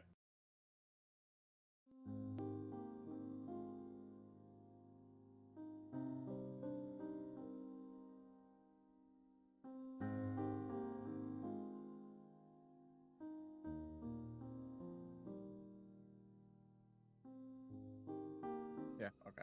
Okay, we're good. All right. So cleaning up the pieces of this battle here. Before we went, Eve did request loot, so I'll throw that in chat real quick as well. Go ahead. Oh, okay. I was just Seeker, you're the one who really looked into flowers last time. Do you wanna? Do these look any special to you? And I'm pointing out the flowers on the bush that beside us, and I see some other ones surrounding the veil. I can try. What do I need to roll? It would be a nature check. Nature check? Yep. And I'm helping her. So advantage. Are you proficient Yeah. in nature? I have a +1. Are you proficient? We gotta No. be proficient. Okay, then you can make an individual roll instead. Okay. Ah. 9 and 10. Somebody quick roll an 11. Sure. What is a nature check? I don't know. Yeah. So yeah, What's you the attempt rank? to identify the flowers, but you're not really sure what types of flowers these are. There are several bushes around here. You find some mushrooms. You find some flowers that carry berries. But for the most part, you're not really sure what type of flowers they are. I'm probably overthinking it. Let's get moving on. How's this Somebody go ahead and roll me a D100, please. Not me. Yes. I'm bad luck now. 22. Okay, good to know. All right. So as you kind of gather, gather everything. Welcome to D&D, Arc. Yeah, I know. As you gather everything, you do find some like armor scraps that is. I mean, you could probably sell them as junk. You also find a couple of cheap weapons. So really not a whole lot this particular section here. You find 350 silver worth of salvage. Better than nothing. Okay. All right, let's continue on our way. We do have a mission to do, I guess. You know. Speaking of our Yeah. mission, who has the bombs? I believe Seeker. You grab him, right? Yes, I have them. I was having too much of a conversation when the bombs were picked up, and I did not realize who picked It's okay. As long as it wasn't the one who is battered and bloodied over here. I'm no longer batty and bloody, sir. I am full health again. Thank you very much. Sorry, the one who Proceeding. is bruised, along with his ego. Yeah, at this point, I'm the only one that's actually injured. Technically Oh. speaking, My ego's nowhere near bruised. mine is, but that's all the time. All right. So as you proceed Hey. deeper into the forest, you continue on your journey. The Ankheg nest is not terribly far away from you. A simple 2-mile journey into the forest, followed by another stretch of 2 miles, going through like the denser parts of the Emerald Arms, and you know that you will arrive. However, Of note, I didn't mention this back there. I'm sorry. I'd like to take like a knife or a rapier and just like make a little mark in the tree, a noticeable mark. Okay. So that we could point out where we saw the scouting party so close Gotcha. to the town. yeah, just kind of pull out your dagger and scour a tree. Yeah. It's like very obvious. Okay, gotcha. Good to know. Good to know. Yeah. Proceeding deeper into the forest, you begin to encroach on the area where you think the Ankheg nest is. And indeed, you do find that there may, in fact, be Ankhegs nearby, as you do start noticing large tunnels, large burrows under the earth along the forest floor. Go ahead and make me a survival check, and I'll be right back. Everybody?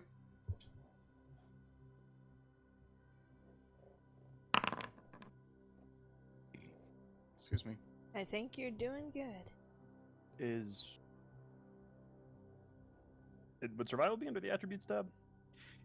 So Yes. yeah, it's It'd be at the where very all bottom. the Why aren't Yeah. you scrolling? That's They're scrolling because of one of the add-ons doesn't function like it's supposed to. You're not supposed to have that downtime tab. Well, you're supposed to, but it's not designed to. So you can expand your character sheet a little bit if you want to. yeah, I see that, but yeah, I was like, Yeah. I see that it's not done down here. Where the hell is it? Additionally, Arc, if you look under sample sheets in your I don't know what to call this anymore, in your actors directory, the little like 3 people, there's sample sheets, and there are different types of sheets that you might want to use if you like those better. So I can switch you to any of those at your request. Okay. So, all right. Let's see here. Okay. As you proceed through this, an 18 and a 17, these are indeed Ankheg burrows, and additionally, you note that the Ankhegs have begun the process of like clearing out an area. Ankhegs do live in forests, but whenever they begin making a nest, begin constructing a nest, they tend to take some of the trees with them. They form kind of a clearing, and they use the wood to make like a glue substance inside these massive hives that they have. They've begun that process, which means that there's probably quite a lot of them. And so as you and quite a lot of Ankhegs doesn't mean like hundreds, it means like 30. Ankheg are horse-sized ants, basically. They're pretty scary, but their colonies are not thousands strong, they're dozens strong. But each Ankheg, it's a horse-sized ant. They're formidable. And so proceeding forward, you do kind of pass over several of these large burrows and some like chewed down trees. Let's see. Let me check something real quick.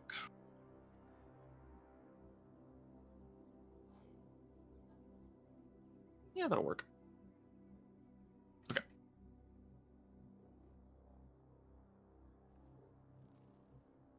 On your path through the trees, however, you do notice something a little strange, and that is that whoops, I'm on the wrong fucking page.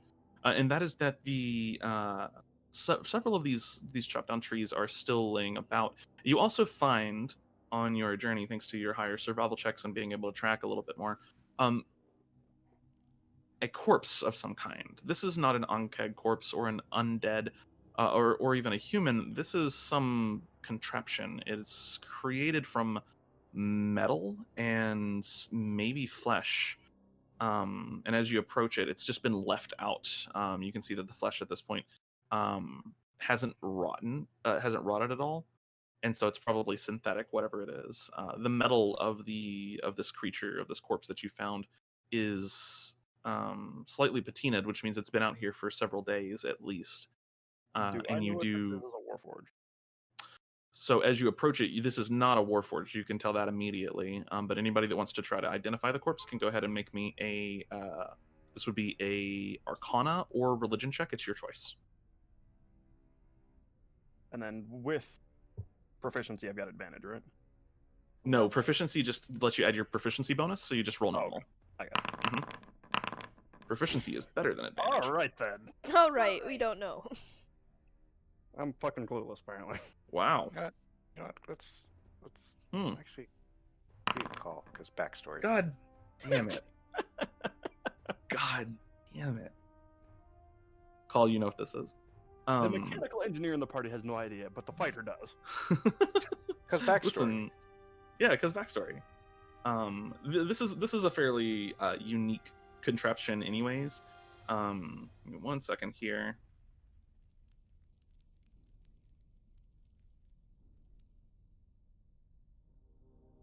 Gotcha. Yep. Okay, so as you all are like kind of bouncing ideas back and forth over what this could be, it's very strange. And in Arc, you've seen creatures like this, but nothing at this level. This is unique. Call, you've seen one of these before. They're fairly rare, but they do occasionally visit your homeland. This is a Pinadrone. Pinadrone are a type of let's see, what'd you roll? You rolled an 18. Yeah, Pinadrone are a type of construct that carries out orders to an extreme degree. They are created specifically to, like, for a very specific purpose. Each one is created for its own specific purpose, and they carry out that purpose and then die. Or in some cases, they are reassigned, although that is less common. They are kind of a twisted form of a spell that some of you know a little bit about, Tiny Servant.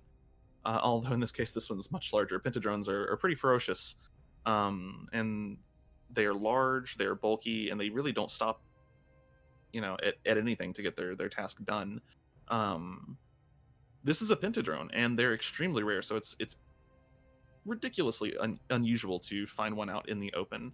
Additionally, when Pinadrones die, they don't leave behind a corpse most of the time, and so Call, kind of with this information, the party, you come to the realization this thing's not dead. It's probably malfunctioning.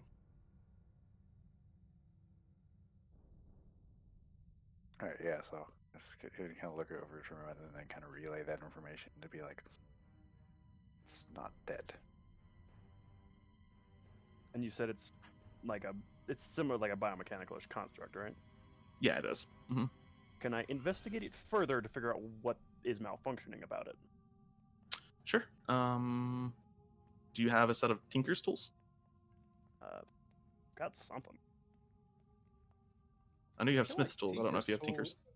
I thought Tinker's tools was the casting focus for Artificer. It might be, yeah. Well, no, I think it's just an artisan's tool is the casting focus for an artificer. Oh, okay. Actually, it's a 'Cause, yeah, multi-purpose tool. Smith's tools is the one on that one, and I actually don't even have Smith's tools in my inventory. I think not Oh, specifically weird. Smith's, but Strange. Okay. Well, for right now, go ahead and just roll a straight investigation check. Well, as you kind of investigate, Cal's probably gonna say be careful about activating it. We don't know what its purpose is. not gonna put my hands on it just yet. I'm gonna visually inspect it. Okay. 21. You are not certain. These creatures are enigmatic, and you've never had actually handled one before. You're confident that with more time and a little bit more care and the proper tools, you could probably discern what's causing it to deactivate or to malfunction. But currently, you don't know.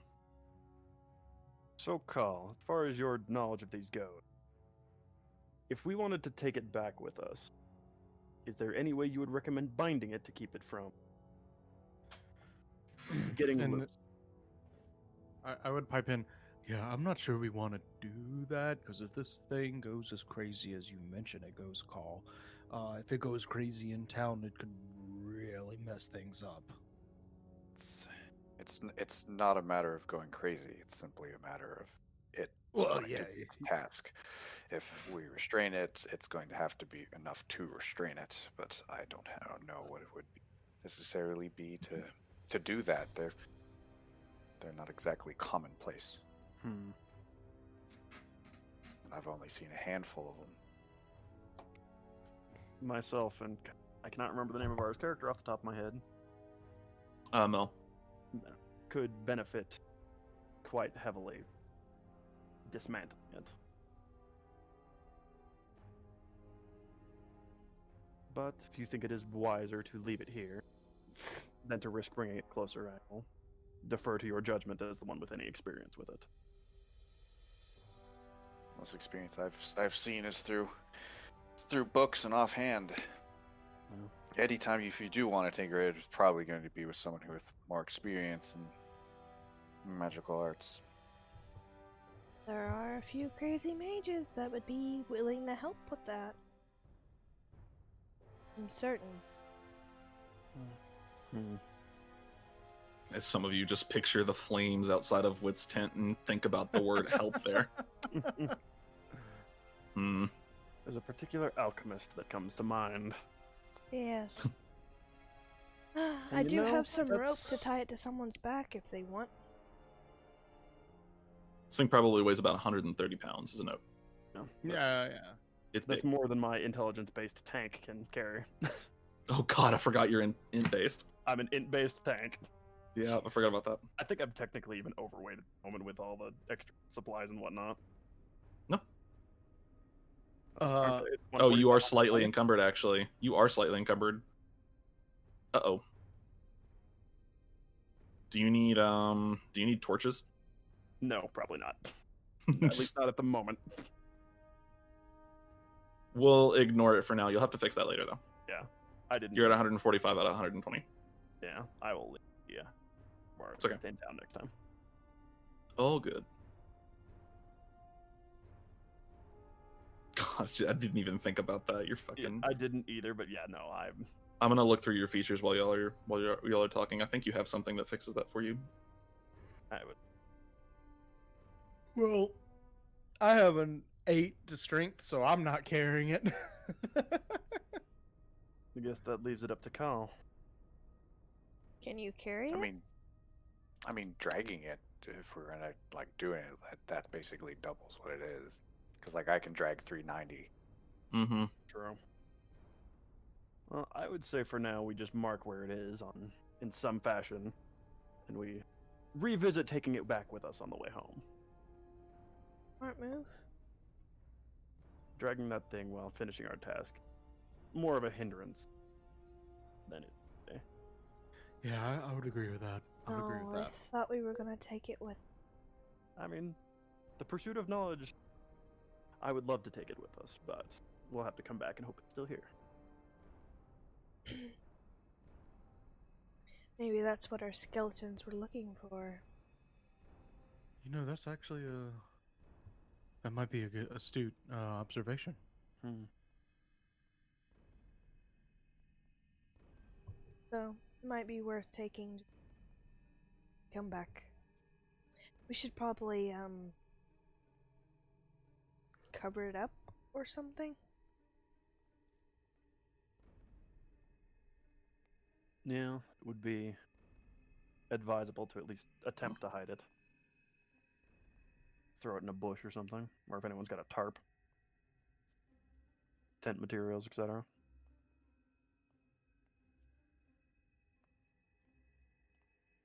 All I have is a bedroll. Yeah, I It's really got nothing sleeping. as far as hiding it. Yeah, you can try to hide it using the natural environment. It's just a survival check. Okay. Yep. Yeah, let's go for it. Why not? Go full like PETA from Hunger Games. I mean, it's worth a try, right? Does anyone have? Who is our best survivalist of the lot? We asked that in more D&D mask. I mean, I think it's probably Jed. I was yeah, I gonna say, think it's side-eye it. me. It's more of just your boy has like weak muscles. I ain't no prison body. Well, You could tell you're us just where you're to just trying to point. hide it. Oh, sorry. I was looking up something, and I lost track. Yeah, I'll make a survival check for it. Sure. 12. Yeah. Hiding it in the forest with its size and its shape, it's kind of difficult. But over the next 10, 15 minutes, you do manage to kind of shift it into some bushes and cover it up. Anybody that's really looking super hard would probably be able to find it, but just passing through here, it's at least hidden at this point. Okay. Excuse me. And I'll take my lance and leave a mark in a tree nearby so that we know where to look for it. Gotcha. Good to know. All right. Proceeding onwards, you are getting closer and closer to where the Ankheg nest is thought to be. Go ahead and reveal the next tile here. Give me 1 second. I'm using a new tool for this reveal stuff, so let's see if it works. It does. Also, can you guys see the little map notes? Like the little icons on the map? Is that a thing that you can see? Map notes. What do you mean? No. The GM layer stuff, I don't think so. In the fog of No. war? No. Okay, so I'll screenshot it and I'll put it on. I'll put it in the Dawn Rises. What I see. I was hoping you guys could see this too, but apparently not. Sad day. Oh no, we cannot. Nope. There's little map icons. Okay, gotcha. All right. So you do. I will create tokens for that or something later. Then, you do proceed. I'm gonna click a button here and see. Do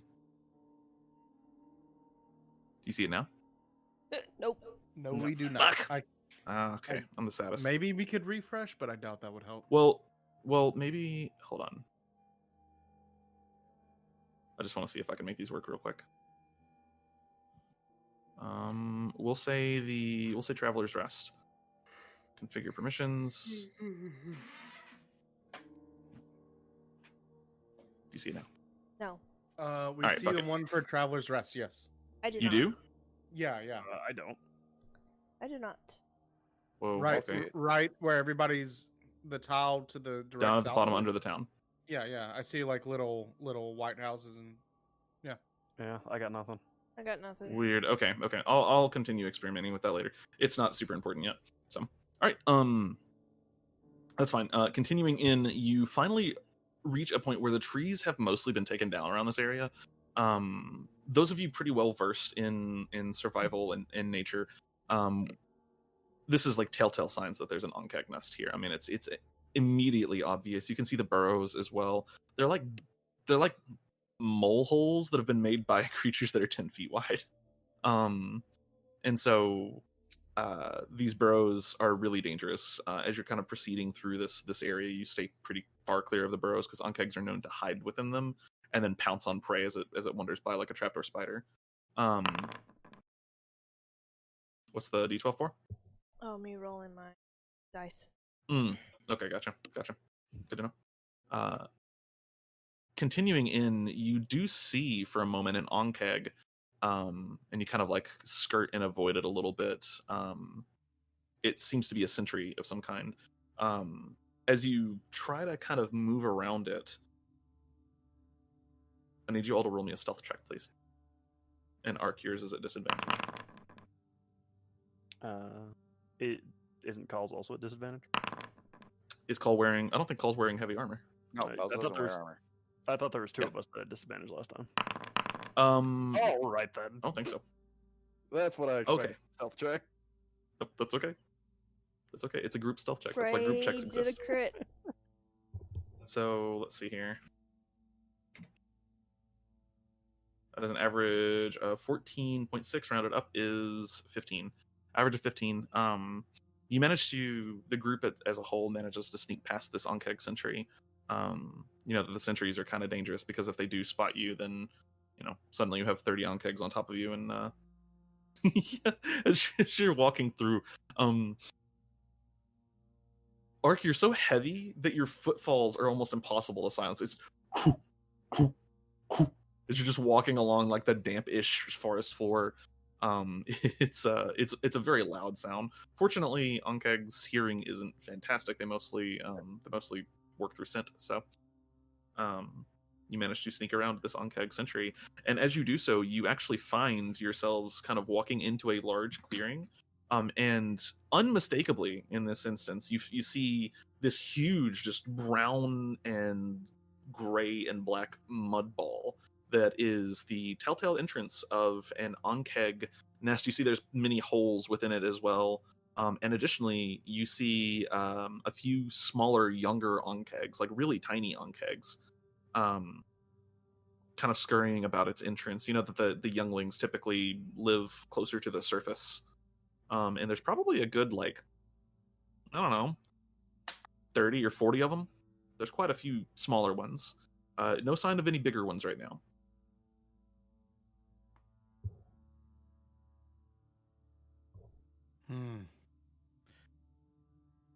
Well, I reckon we should continue on.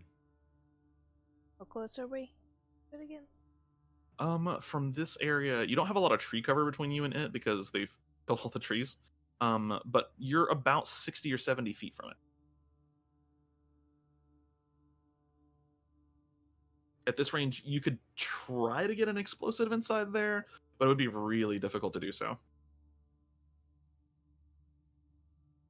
Luckily, my unseen servant has his 60 feet Mhm. thing, so Are you gonna get your unseen servant to use it?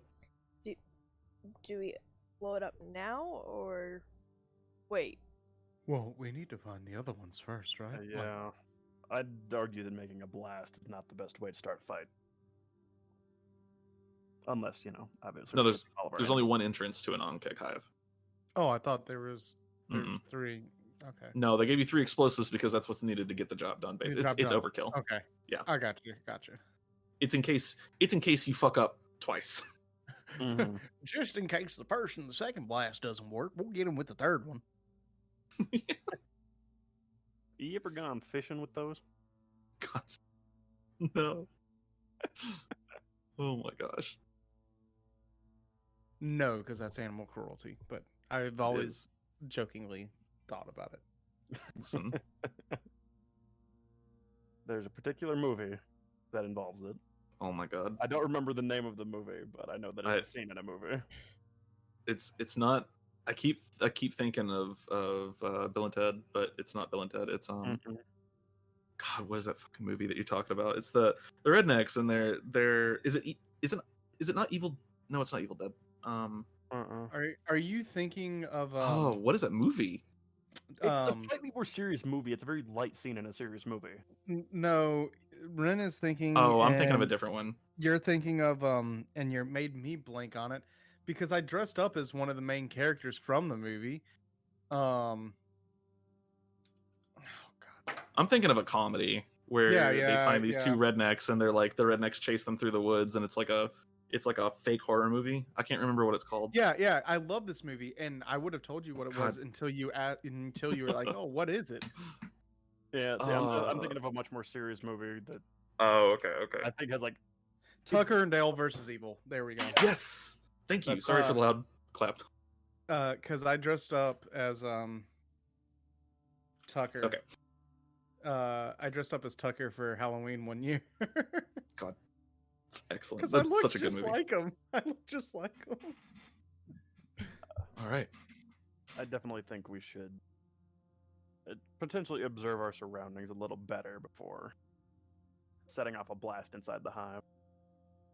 You know what? I have advantage on smelling and hearing things.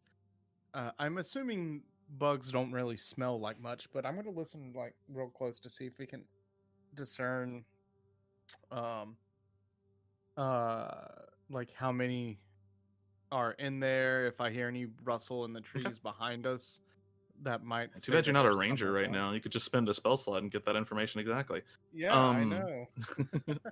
No, but I just like Ankheg's being actually useful for the do rest of the game. right for real. Wow, listen, Gloomstalkers are great. Anyway, so Ankhegs actually do have a really pungent stench to them.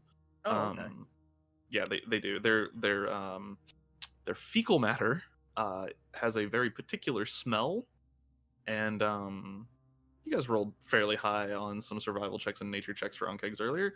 You know that their fecal matter is sometimes collected to create a very strange alcohol that causes the mouth to go instantly fully numb before producing a burning sensation. Oh, this sounds like a very Jed thing. No, kind of that is. was a Grom thing from last That what- campaign. Thank you very much. This is true. This is true. I don't know. You're La- playing into the hillbilly kind of thing. And I did. La- I last- definitely didn't make a beer that did that exact thing. Yep, you guys in Ashwinter, you made it out of Ankeg poop. So Yeah. Yeah. yep. So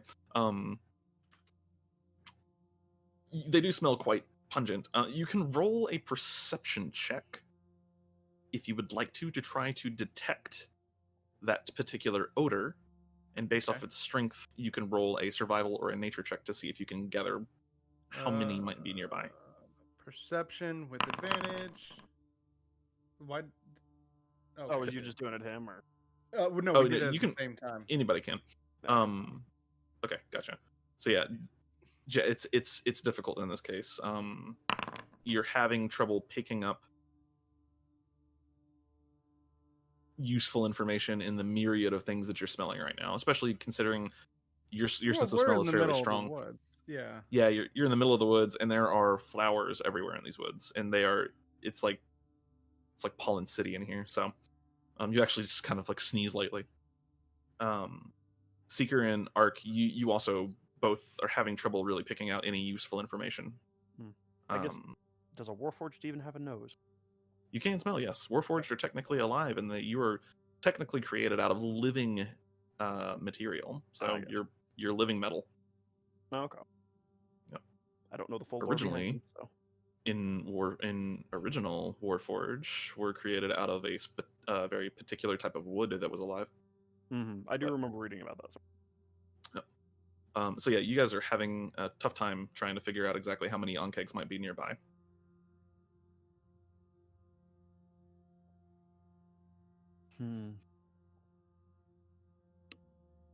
Well, when in doubt, start things off with a bang. Very well. I I mean, need, I guess it'll thin out the numbers that come running at us. Alright. You'd like me to ritual cast it or actually cast it without doing that? I think we have. What type of ritual are we talking? Like, not one that'll 10 distract minutes. us. In minutes. I'm more talking. Is it some somatic or It's verbal somatic. If you don't think that'll distract them, or like draw attention to us, I mean, if it draws attention to us, then I mean, anything can draw attention No. to us. If the ritual doesn't, the blaster. Well, yeah, I'm more saying, yeah, I get. yeah, Okay. I know exactly where you're going. I'm just whatever you think is best, Eve. I'm not sure. They're can- your spell slots. Alright, I'm gonna do a ritual cast. Okay. If I can actually, hopefully, suppress myself enough not to make enough noise. As you begin setting up for this ritual, we're going to go into a small challenge here. You begin setting up for the ritual, and during this 10-minute period, the rest of you are watching, I'm assuming, the Ankheg hive, trying to make sure, are there Ankhegs going in, or are there Ankhegs going out, etc. The first 2 or 3 minutes go by without a hitch. Somebody needs to roll me a d12, please. I'm rolling bad tonight, boys. Any of y'all want to do it? Why not? I don't know if rolling good is a good thing on this one. Getting a 12 is probably not good, or a 1. 9. First couple of minutes go by without a hitch. You don't see a single Ankheg other than the smaller ones that seem to be scurrying around. A couple more minutes go by. You reach the 7-minute mark in the ritual. Go ahead and roll me another d12, somebody. All right. I guess it falls to me then. Go for it.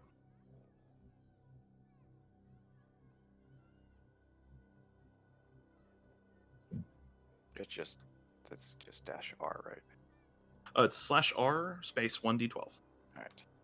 Just making sure I'm not confusing it with roll 20. Gotcha. Oh. Nice. Oh, boy. Nice, Oh, nice. God. Okay. About 7 minutes go by before you see about 3 Ankheg begin to approach. They kind of burrow out of the ground near the hive, and it seems like they may have caught your scent. As you kind of like realize this, you're like, oh shit, okay. Go to turn around and maybe reposition yourselves. You see another Ankheg bear down on you. It seems to have snuck up on you from behind. And we're going to go ahead and switch maps. 1 second here. I got to place your tokens on the map so it doesn't cause strobe light effects.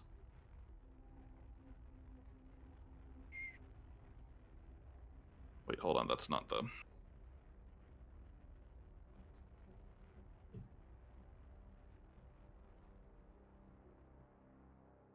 Okay. I don't know why I called, but whenever I put your token down on the map just now, it put it as like this weird wispy, like, white ball. So that means I'm intangible and can't be You- attacked? yeah, I think so. You just turned into a will-o-wisp. Yeah, I was going to say he went Okay, hold to on. wisp. No, Exactly. that means I make friends with the monsters. Oh. Friend. Monsters are friends, not food. Yeah, you tell that to people who are being trying to get eaten. I did, and then I proved it. Thank you very much. Oh, I see what's going on. Weird. Okay. It's turning you all into the spiritual weapon token for a second. And then you're turning back. It's like, what the hell is going on with this?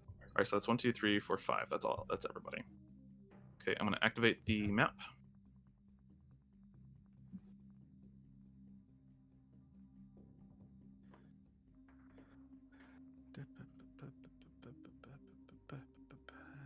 And then I'm going to release the Kraken. We'll do it here. Where's our line in the sand? I would say anything behind. Well, I'd give you like right here because that's pretty much where you'd have to be if you were hidden. Mm-hmm. Well, I mean, I get you. My only thought was if they're moving towards us, would Yeah, I'll Right, show you. we're I'll about show to you where they move are in a out. second. Because there's one right behind you, and then there's 2, not 3, moving towards you, and there's one kind of burrows up, and it is right here, and there's one burrows up, and it is right here. There's also these tiny little swarms of miniature Ankheg. Tiny baby Ankegs. You hear as one of them kind of comes up out of the ground, and the one that bears down on you, you all turn around, you see this one, and it screeches just this. I would try to make the noise, but I've had COVID for a while now, and my throat is shot, so I'm not going to.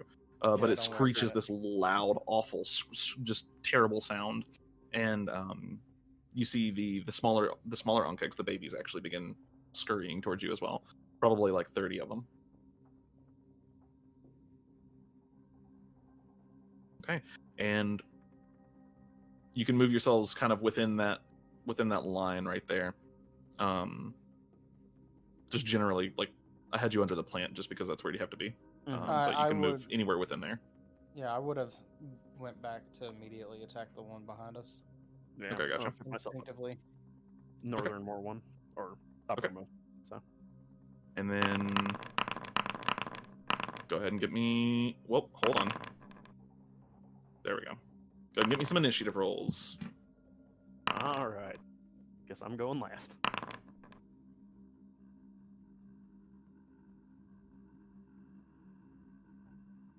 Sometimes going last has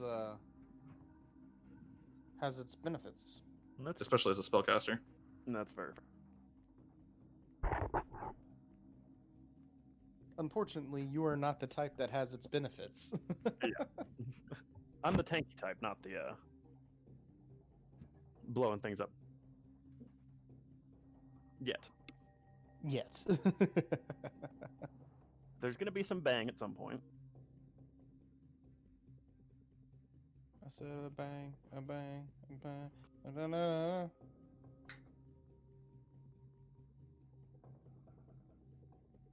Give me 1 second.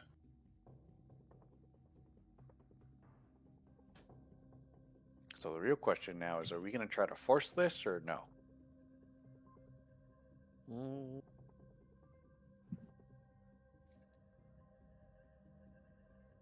Is this a come back later or try again, or is this a Murder everything. murder everything and try to get the bombs in the hole before the rest of them can come out? No, that's the angle. Yeah, I'm good. I'm good with that angle. Okay. Shush you. So wait, what's the strategy? Fuck. I don't know. Get money. Great, excellent. All right, so as these bugs begin to burrow towards you, or not burrow, but skitter towards you, Seeker, you actually have the first go. Seeker actually flinches and because she's in the middle of a ritual, so she Mhm. flinches and she throws out her crystal ball and makes the one behind us make a saving throw, an intelligence saving throw. An intelligence saving throw? Yes. Oh no. Nice. Good job, Spirit. Or It has a -5 Wow. to int saves. Rolled a 10. That's 8 psychic damage. Okay, 8 points of psychic damage. Like, oh god. I assume that was supposed Is to be under you and not under Frey. Yes, sorry, I had phrase token selected. But yes. And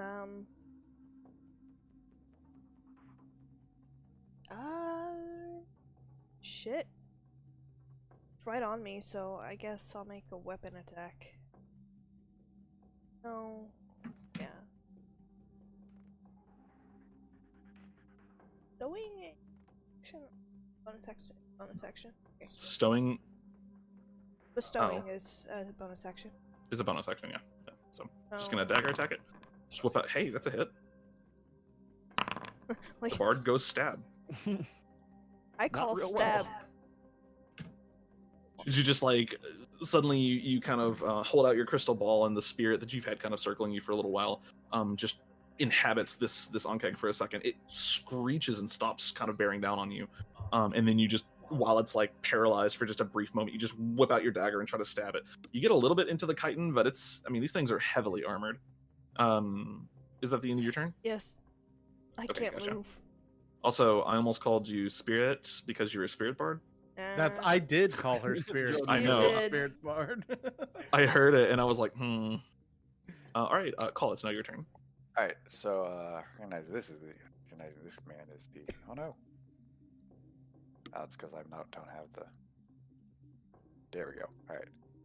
So recognizing this guy is the immediate threat. Go behind, get some flanking on it, and then we're just Okay. gonna make 4 round of attacks. Sure. So first attack. Wait, 4 rounds? How are you getting 4 rounds? No, Full full round. Full round. Oh. Yeah, you Although have I am 22 contemplating action surging though. You could. That's 8 points of damage. Okay. And then bonus action attack. For It's bloodied. And then another 10 points of damage. Tad It's for close to 4 death. points. Dreading that thing. You know what? Yes, I will use my action search for this because if we're just gonna brute force this, this is just gonna be action. So action Okay, search remember- to make my third attack. Yep, third attack. Good job. 19 hits. 8 points of damage. Let me see here. Yep, that is a dead ass Ankheg. As this thing Nice. bears down on you, it kind of you see it recoil as Seeker holds up her crystal ball and take the chance to slip in behind it and just go off on this poor Ankheg, and it is dead before it really even hits the ground. You've managed to just shred this thing. All right. All right, And then call. Not move bad. back over here. Raging's not a good idea right now, so that's the end of my turn. All right, and it is now Actually, wait. this little dude's turn. Hold on, I have to change his sheet to monster blocks because I don't like the big full sheet for this guy. These guys. Just of note, I just got I don't have access to whatever you did error. Oh, that's fine. Oh. It's just Weird. That's DM annoying. changing sheets. Yeah, that's what Yeah. I figured. I'm letting Ren know. I can't fix that one so far. Okay. I'm working on it. All good. This one's gonna dash. It's gonna get right here. You just see this swarm. The token should be a little bit bigger. In fact, can I change that? Because hold on, vision image. Aha! I can. Yeah, these things are gonna dash and get right here. This is just a big swarm of baby Ankhegs. Oh, that's how that works. Okay, and they can't do anything with their turn because they had to dash in order to get up to you. I'm gonna move these guys right here, and we're gonna do this token. Sorry, give me 1 second here. These guys should have been a lot bigger than that. Oop, there we go. All right, and that is the end of their turn. Jedediah. Hi. Hello. What we're gonna do is move 30 feet this way. And then I'm going to use my blood curse of binding Okay. on the one at the north.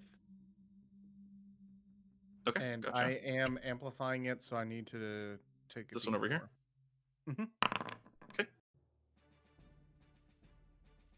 And that is a strength saving throw? Yeah. Okay. I think they're okay. Yeah, that's a success. Yeah, so. that's a success. So, Gotcha. unfortunate. Their speed reduced to 0 and can't use reactions. Curse lasts for 1 minute and can affect each creature regardless. Okay, gotcha. Yep. All right, so that is your bonus action. Yep. And then on the one on the far side, so I'm not taking disadvantage, I am going to take a pot shot with my crossbow. Okay, go for it. 16, that's going to hit. Awesome. Nice little 7 damage. Not too shabby. And Excuse me, sorry. Okay. You're good. All right. As the arrow, as the bolt sinks into it, it roars, makes that just awful screeching sound. That's the end of your turn. It is now this swarm. Of note, I turn. roar back. Raw. Okay, gotcha. It's gonna dash. It's gonna get right here. That's the end of its turn. Frey. Yeah, Frey's gonna move. Okay. And oh shit. Let's make that right here. And it's Okay. gonna do Hunger of Adar. I mean Arms of Adar, sorry. Okay, gotcha. That's anything within 5 feet of him. So he's gonna 10 arms feet. of Hadar this guy. 10 feet. Oh, I see. Okay. Well, so it would only hit this bug right here, or this swarm rather. Yeah. Okay. Can you go ahead and ping the spell? Trying. No. Right. Okay, kitty cat. You Okay, can...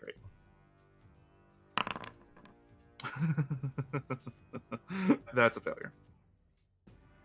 Fucking warlock, man. Let's go, Warlock. 8 points of damage, and now the swarm can no longer take reactions.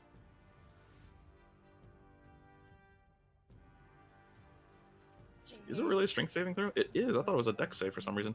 All right, and that is going to be the end of Frey's turn, unless he's moving some more.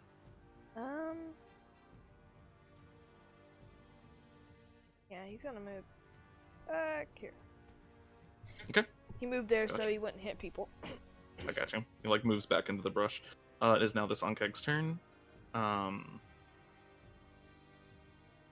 These Ankhegs haven't got to do much yet. Yeah, he's gonna go after you, Jed. You're the closest. The one with the good initiative got shredded. It's true. All right. This Ankheg is going to rush you down and go. As long as it can't cast Necrotic Grasp or whatever, but it's gonna cast inflict wound. No, I'm just kidding. All right, it's gonna make a bite attack against you. Okay. 17 days. That is exactly my AC. Woof. Let's see. We buy it. Okay. Jed, you are grappled. Let's see, I'll put you right there. And then you are going to take 15 points of piercing, slashing and acid damage. Okay. 15, so that's... Gotcha. All right. And then that is going to be the end of this Ankheg's turn. It is now the little Bibbit Ankheg's turns. Switch that over here. And then... Oh, baby, Ankegs. Man, they have to run so far. Sucks to They're be gonna babies. dash and they're gonna get right here. And yeah, some of this is going off map, but it's okay. All right, it is now Big Daddy Ankheg's turn. It is not going to.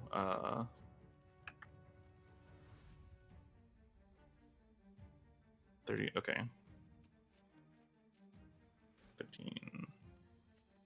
Move right there, but then it is also.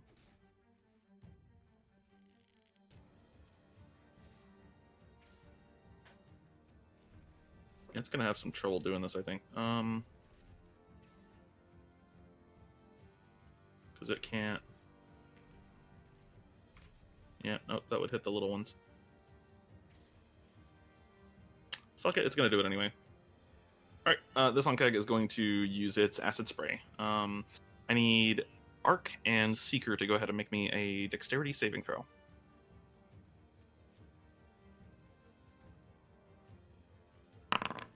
Seriously. That is a failure. That is barely a success. As it turns around and fires this just jet of acid at you. Could I argue that putting my shield up and defending the person behind me? Nope. You have to take a fighting style to do stuff like that. Oh, okay. Yeah. So let's see here. Well, I tried. It's okay. 3d6 acid damage. Wow. Okay. So Arc, you're going to take 3 points of acid damage, and Seeker, you're going to take 7 points of acid damage. Ow. That's a pitiful roll. Oof. All right, and that is the end of that Ankheg's turn. Arc, it's now your turn. What about hitting the babies? Oh yeah, sorry. Hold on. It hits the babies. Mhm, It's a it's gonna bad hit these parent. babies. Save. Hey, they're bugs. Nobody said they're good parent. It is a dexterity saving throw. That's a failure, so it's going to take 7 points of acid damage. That little swarm, like 2 of the babies, just die. Listen, they were sacrificed. Their life for ire. All right, Arc, it's your turn. All right. What about the other one? Or was the other one not in the way? The other one's not in the way. Okay. All right. Okay, so conal attacks work in. Let me see. Let me put this up again. So, would I technically be able to hit both swarms with a Thunderwave? You could. I want to double check this before I do it. So I'm going to use the Thunderwave. Okay.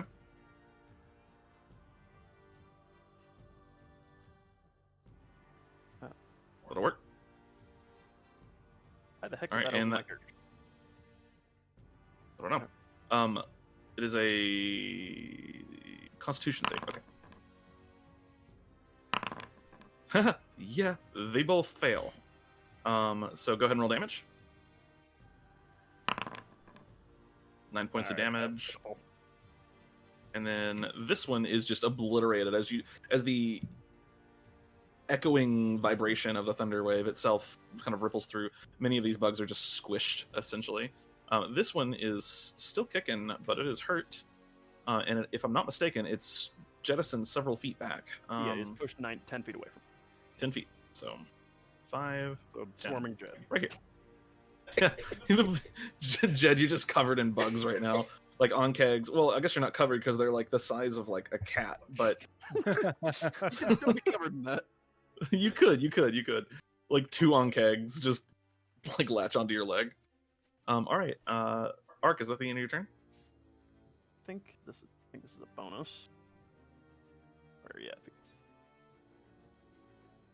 Alright, so as a bonus, I'm going to use my defensive field.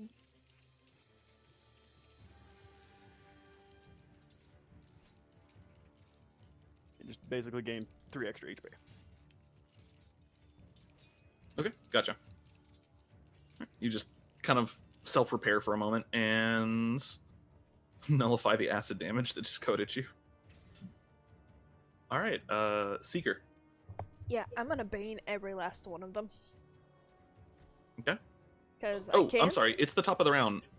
Seeker, can you roll me a d12? Oh god. Why me? 9. Okay, continue. Okay, I bane all 4 of them. Are you casting at a 2nd level? Yep. Ah, okay. And it's a charisma save? Yes. And so the top 2 fail. So far, all of them have failed, I believe. Yep. -5. Surprisingly, that's fail. a pass. They... Okay. Sure. Yeah, okay. I guess they're all baned. Yep. Have fun with that. Hold on. Can I not? Oh, there we go. And then this one gets depowered or weakened or whatever. All right, they all have Bane on them, and now you are concentrating. All right, almost did it again. Seeker. I'm gonna move over here. I don't want anything to do with that acid spray again. I got you. I'm good. Yeah, the tree continues out like right there, or not tree, but like the large Shrubbery edge. section of the shrubbery. Yeah. I completely forgot to do my movement. Oh, did you want to move somewhere? Yeah, I was going to rush out and engage the... Okay, go for it. Just put myself in harm's way and keep it distracted. Gotcha. Call. It's now your turn. All right. Let's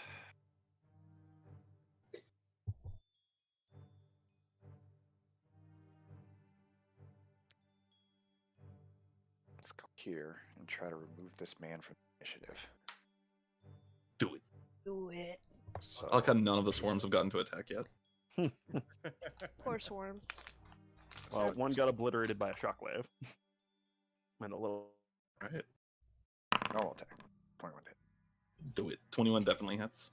What's more pitiful is the one that didn't get to go that snuck up on us. 6 points of damage is exactly what you need to take this one out of the initiative. As you just, like, there's 2 Ankheg babies left, and you just step on one of them really hard, and the other one skewers through you skewer it with your sword. Nice. So then I will step into range for this guy, and Okay. I will use Rage. Nice. Bonus action, Rage. Okay, you are raging. Do you have a subclass for Barbarian yet? I can't remember. No, I just have 1 point. Okay, just standard rage then. Okay, gotcha. Yeah, just normal All Rage.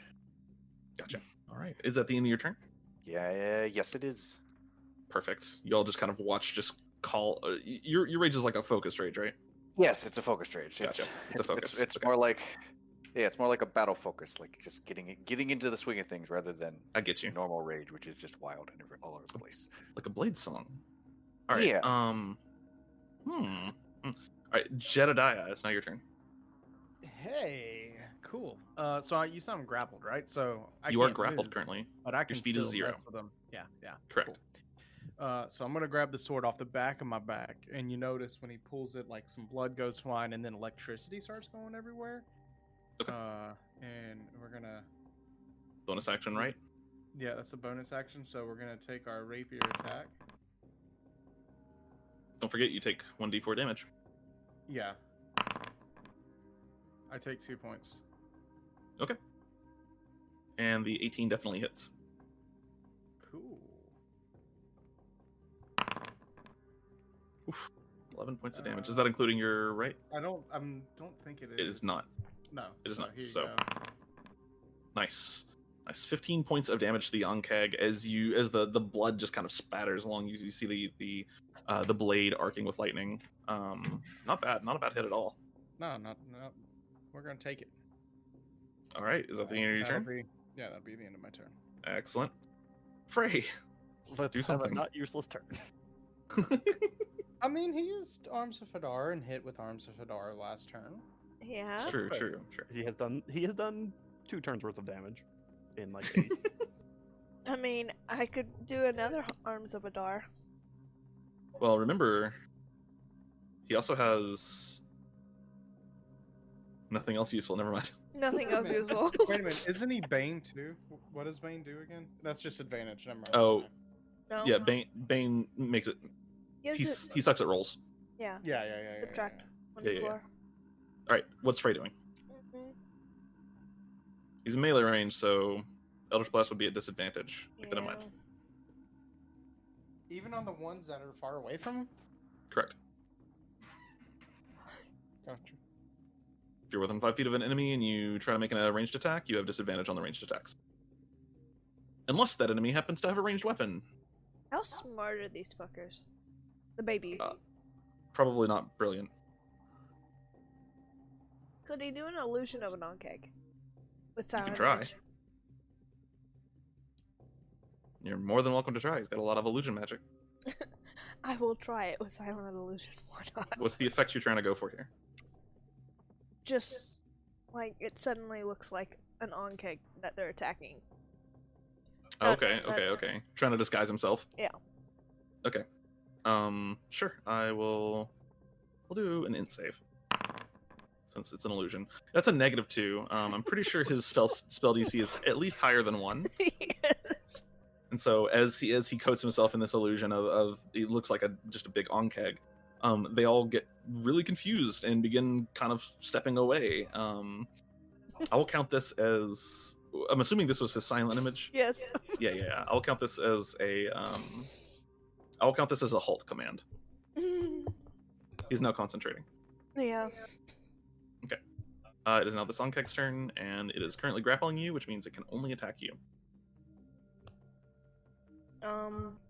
Minus a d4.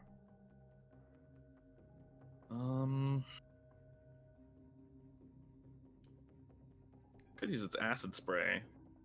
No, it's gonna bite you.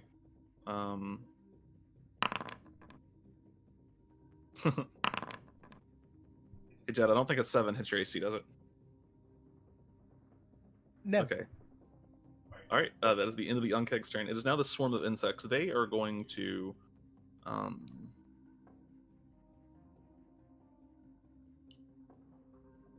they're gonna just kind of scatter right now. They're gonna back up away from the Ankheg, treating that like it's a halt command. So, all right. It is now the Ankheg's turn, and it is fighting you now. Let's see here. Not recharged. Okay. It's gonna try to bite you, I guess. Okay. It's very Yeah, sad 10. about that, apparently. A 9. Yeah. It's not gonna bite you. Arcelion, It's it's your gonna try. turn. It's gonna, get stuck on my armor. Right? It's just like the mandibles like clench around you, but I mean, you have a big shield and you're made of metal, so It's like a dog bone. it just picks you up and starts running away. Very satisfied. My thought was more that it being stuck and me picking it up and running away. Yes, I'm walking away with a giant horse. God damn it. Just pick up the horse, run away with the horse. Yeah. I mean, that's possible. All right, Ark, what you doing? Okay, I wasn't sure it was my turn. I wasn't sure if you were doing anything else. Oh yeah. Go ahead. I'm just gonna stab it. Stabby rip stab stab. Welcome to playing a half-caster. Wow. Oh, 10. It's not hit, actually. You're going to stab it. It's just this war of the tanks. You just... it can't get through your armor. You can't get through its armor. You're really both having a bad day right now. It's just a slap fight. It's like a Malphite Malka- versus Maokai. yeah Maokai versus, I was going to say Ornn, but yeah, pretty much. No, Ornn wins that. Yeah, I love like. I do feel like Ornn at the moment though. Yeah, very I am. Ornn right now. I'm All right. Is that the end of your turn? I'm gonna move up into the side. Or Gotcha. side. That'll work. All right, Seeker. Yep. Do I- Somebody else roll me a d12 this time. Seeker rolled it last time. Oh, thank God. I haven't done one of them yet, so I guess I'll do Sure. that. Go for it. Okay. Continue. Seeker. Okay. I'm going to guiding bolt. No, not guiding bolt. Essence bolt. Wait, you have guidance bolt. Okay. This one. Okay, make an attack roll. Will do. 22. 22 hits. As the spiritual essence coalesces around your spiritual crystal ball thing, and 8 points of damage to the Ankheg. This is a pretty chunky Ankheg. He is a toughie. Yep. So I'm gonna go over here. all right, and that's the end of your turn. Yep. Call. Cool. Move over here. Oh, no. Over there. Get some lovely flanking bonuses. Yes. Excellent. All right. Then attacks. 18 Yeah, that's gonna be a hit. for 9 points of damage. Then second attack, 23. 23 definitely hits. 7 points of damage. 7 points of damage. And don't you add your rage bonus as well? No, rage is only strength-based rolls. That's right. I forgot you're a dex. Okay, gotcha. Good to know. Yes. I only took it for Alright. the damage resistance. Gotcha. Hey, that's fair. See, that's still what, fucking 16 points of damage to the Ankheg. A fairly large chunk here as you just begin tearing into the backside of the Ankheg. You've gathered how to fight these things now. The abdomen, the lower half of the Ankheg has squishy bits, and it much easier to penetrate than the very hard forward-facing portion of the bug. So, all right, Call. That's gonna be the end of your turn unless you're moving. No, that is it. All right, Jedediah. Hey, you want to do my turn for me? Because it's fairly straightforward. Because all I'm gonna do is I'm gonna hit him with that thing. Mm-hmm. Too many clicks Okay. to hit him with that thing. No, I'm you're not not. gonna hit him with that thing. No. You're not. Unfortunate. As you go to strike him, he's got you grappled, and so the Well, only I place you am can hit is that. grappled, yeah. Yeah, the only place you can hit is that like forward, like triceratops like protrusion off the top of its head. Mm-hmm. You try to like stab it in the eye, but you're getting thrown around. It's like a bad fair ride. No, well, I mean, like the great philosopher said, tried so hard and got so far, but it didn't really matter. In the end, I rolled a 9. All right, Prey. Yeah, Frey's gonna go behind the tree. Use it to get away. Okay. Squishy warlock. Just yeah, let's just go this way. Okay. Doing it. I'm feeling only So- slightly abandoned out here. An Elder's Blast too. So if he's all the way back here, then he's gonna have a hard time making a ranged attack out It's here. this He'd one. need to be. Oh, you're doing this one. Okay, I gotcha. Go ahead.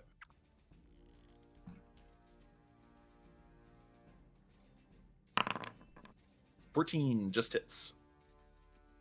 That is the creature's AC. 12, not bad. I don't know.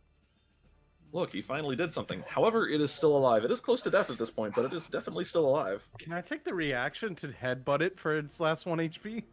You can take a reaction to cry. Okay.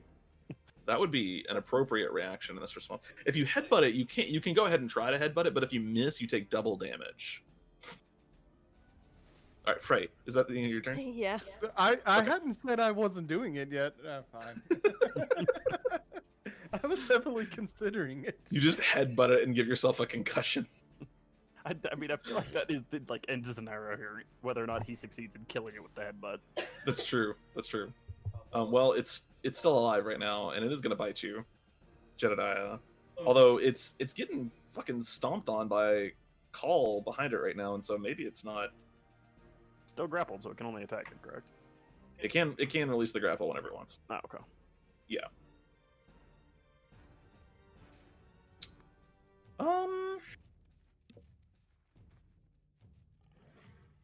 Oh, hold up. Oh boy, I see. Wasn't it? Yeah. Oh god. Oh yeah. Okay. God damn It's it. gonna release you.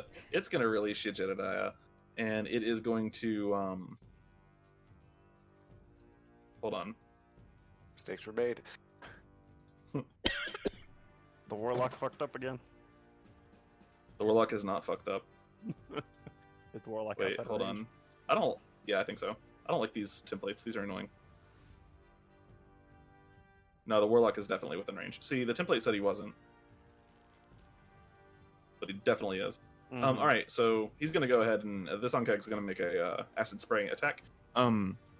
Jedediah, Seeker, and Frey all need to make me a dexterity saving throw, please.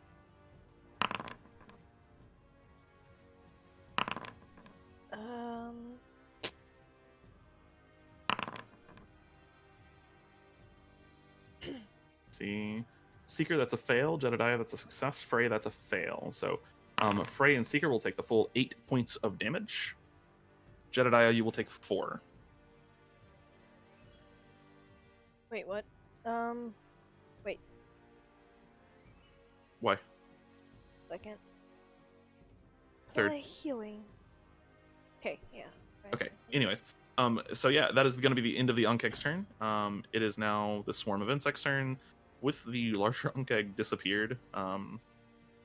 Speaking They- of con save. Oh shit. Con save for for Frey. And me.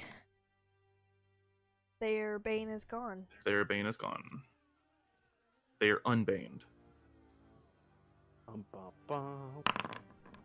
13 for Frey. And then Frey maintains his illusion of being an Ankheg. Fun, weird thing as a note. Jedediah and Call, you see another Ankheg emerge from behind the trees. Shit. Oh my shit. All right. The swarm of insects is going to finally get an attack. They're gonna try to nom you. I was gonna say they can't chase the warlock. They have no object permanence. This is true. He also looks like an Ankheg right now. Still, yeah. Mm-hmm. Let's see. 1 second here. Yep. Normal. Yeah. Okay. All right. End of the swarm's turn. It is this Ankheg's turn, and it is going to go ahead and it's now locked in battle with you. Fight attack.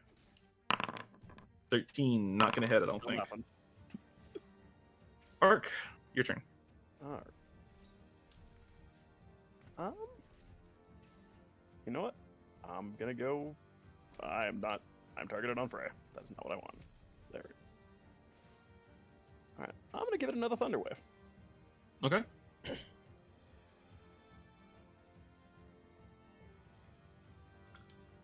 Let's see.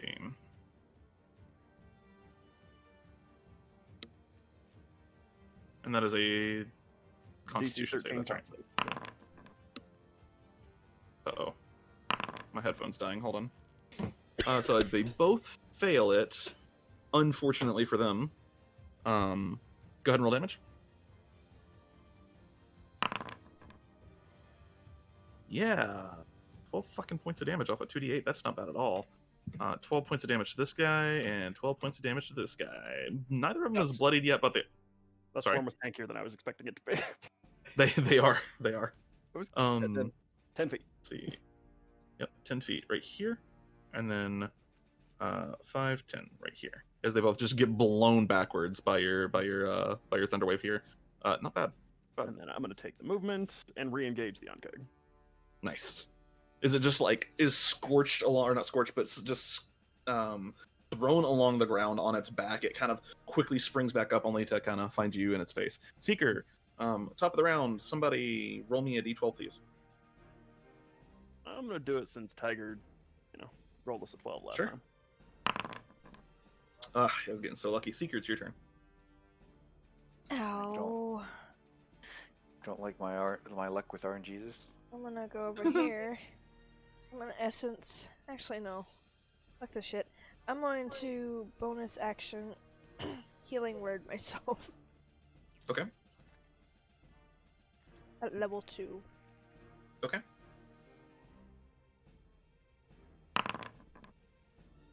Hey, 7 points of healing to you. Merry Christmas. Yay. I was 6 HP. You squishy. And, yeah, I'm gonna essence bolt the Ankheg that sprayed acid on me. Okay. 19. 19 hits. You don't have to roll damage. You can't roll. Yeah, he has 1 HP. So, as the bolt just flies outwards and strikes the Ankheg, it falls to the ground with just like a hole directly through its eye. All right, Seeker, is that the end of your turn? Yes. Call. All right. So, let's see. I think you'll have it. I have movement to get over there. Or not. I have You do. movement over there. All right. You could get there. He was, Oh, I okay. think, wanting I to get see. behind it for the. Yeah, it's I see. Trying I to see. I see. trying to get that. Are you a high stuff elf after- or a wood elf? high elf? Gotcha. Okay. I took elven accuracy for a reason. Yep. But that, and as he's kind of moving, it's because Seeker has the explosives, right? Yep. She does. Mm-hmm. All right. As he's gonna kind of move, he's just kind of put and just like point to you and said, and say, get those bombs in that hole. Will do. I'm fairly good at that. And then make his attacks. So Okay, go for it. first attack. First attack, 23 hits. Jesus Christ, son. He doesn't miss. He could actually hit me. He could. 6 points rolling. of Hey, his. with elven accuracy, the average roll is a 16, and that's without Mhm. modifiers. I also saw that your stats at the very start confused me because I was like, wait, how the fuck do you have stats that high? Because you shouldn't be able to hit an 18 in anything. And then I realized what you did, and I was like, oh, wow. So that's All right. So that's the first attack, and then bonus action. That does Yeah, that's not going to hit, unfortunately. However, you do deal 9 points? No, 6 points. I'm sorry, 6 points of damage to the Ankheg, and it is bloodied at this point. Cool. All right, call. And- Into your turn. that is the end of my turn. Great. The Ankheg is going to use a legendary action. No, I'm just kidding. Jedediah, it's now your turn. Motherfucker. I use my reaction to cry. I'm just gonna The stay on it. Ankheg sheds its mortal form and becomes a super Ankheg. Honestly, the only thing I have in mind is one of the artillery beetles from space. Yep. Oh my god, it's been so long since I've seen the movie. You and me both. 12 Yeah, points of go ahead. damage. 12 points of damage as listen, you don't know, maybe it has 23 AC. 12 points of damage as you just this swarm. It is still alive. There's one tiny baby Ankheg left, and it's now like crawling up your leg, like trying to get to you. Oh, I'll hang a little bit. please give me the bonus action to smack it, just like to crush it. You just used your bonus action.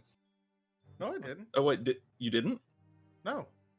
Wasn't The activating right? right Oh, the right the right stays was around. That's right. That's Yeah. right. That's right. Yeah. That's right. Okay.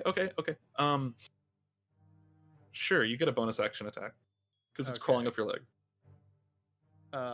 I mean, I won't take it with the rapier. I'll just Just smack it down.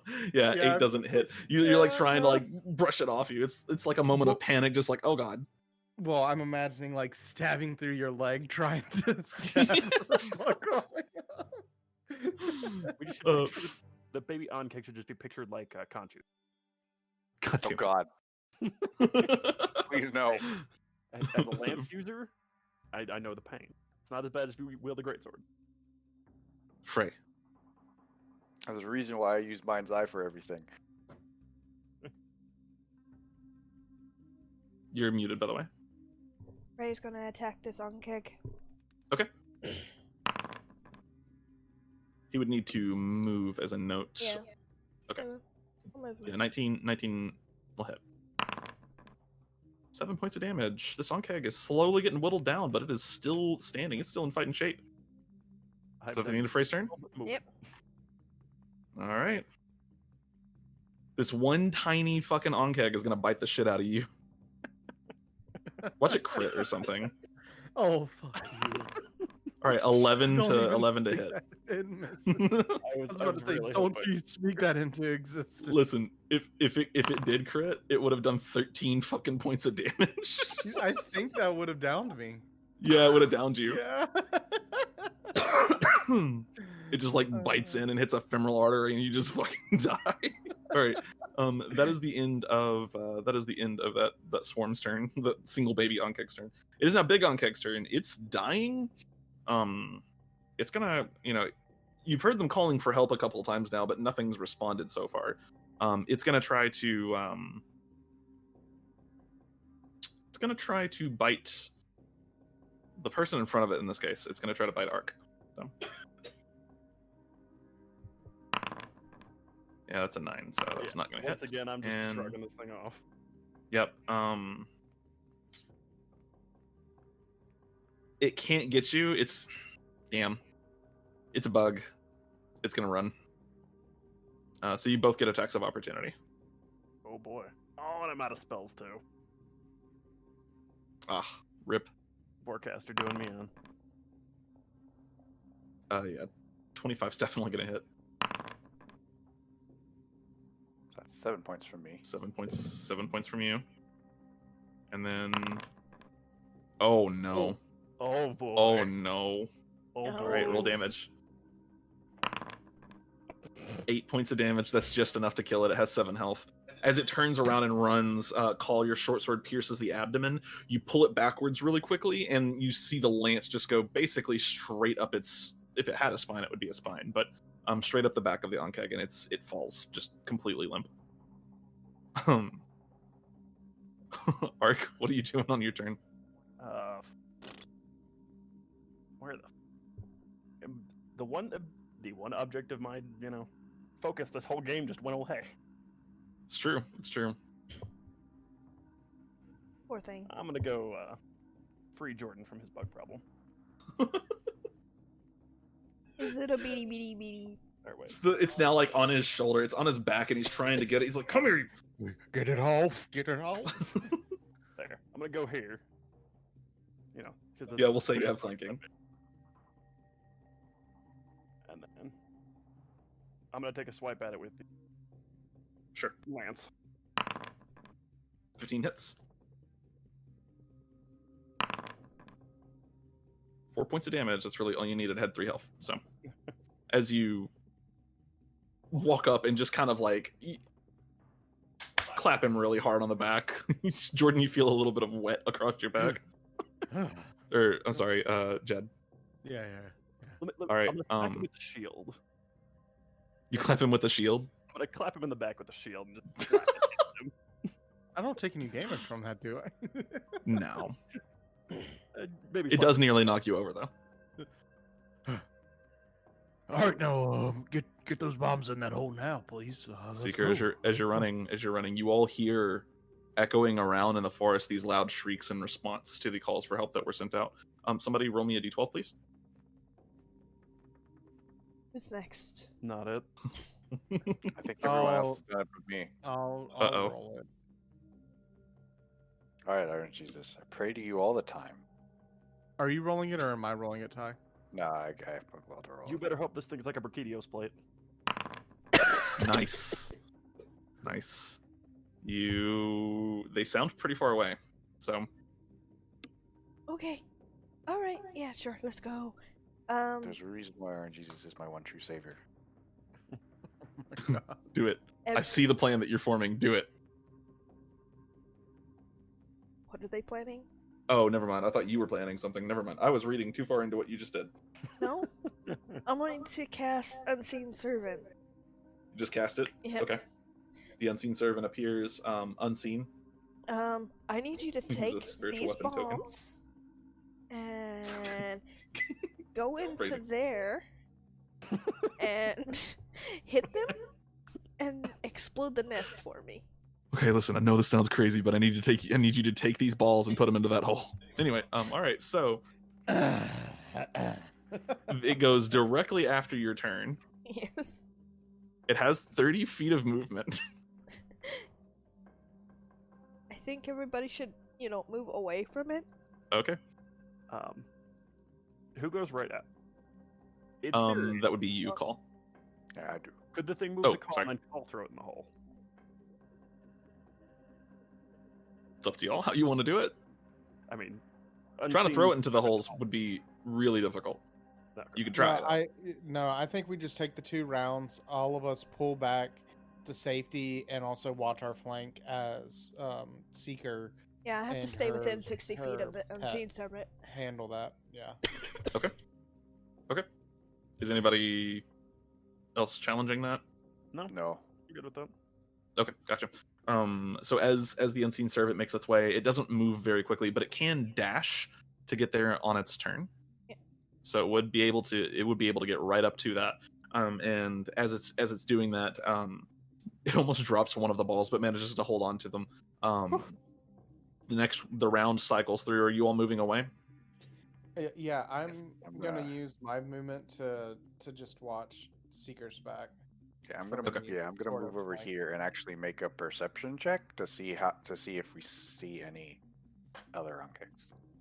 Okay, go ahead and make the perception check. And then I'm Can gonna I move here and put my shield can I up. make a perception check for it 15. too? Sure, go for it. Since I didn't really 15. know Yeah, go for it. That Ankheg Balls. behind you guys isn't real. Yeah, Frey drops the illusion. He's just like, oh god, hold on, I don't want to get stabbed. So 15 and 20.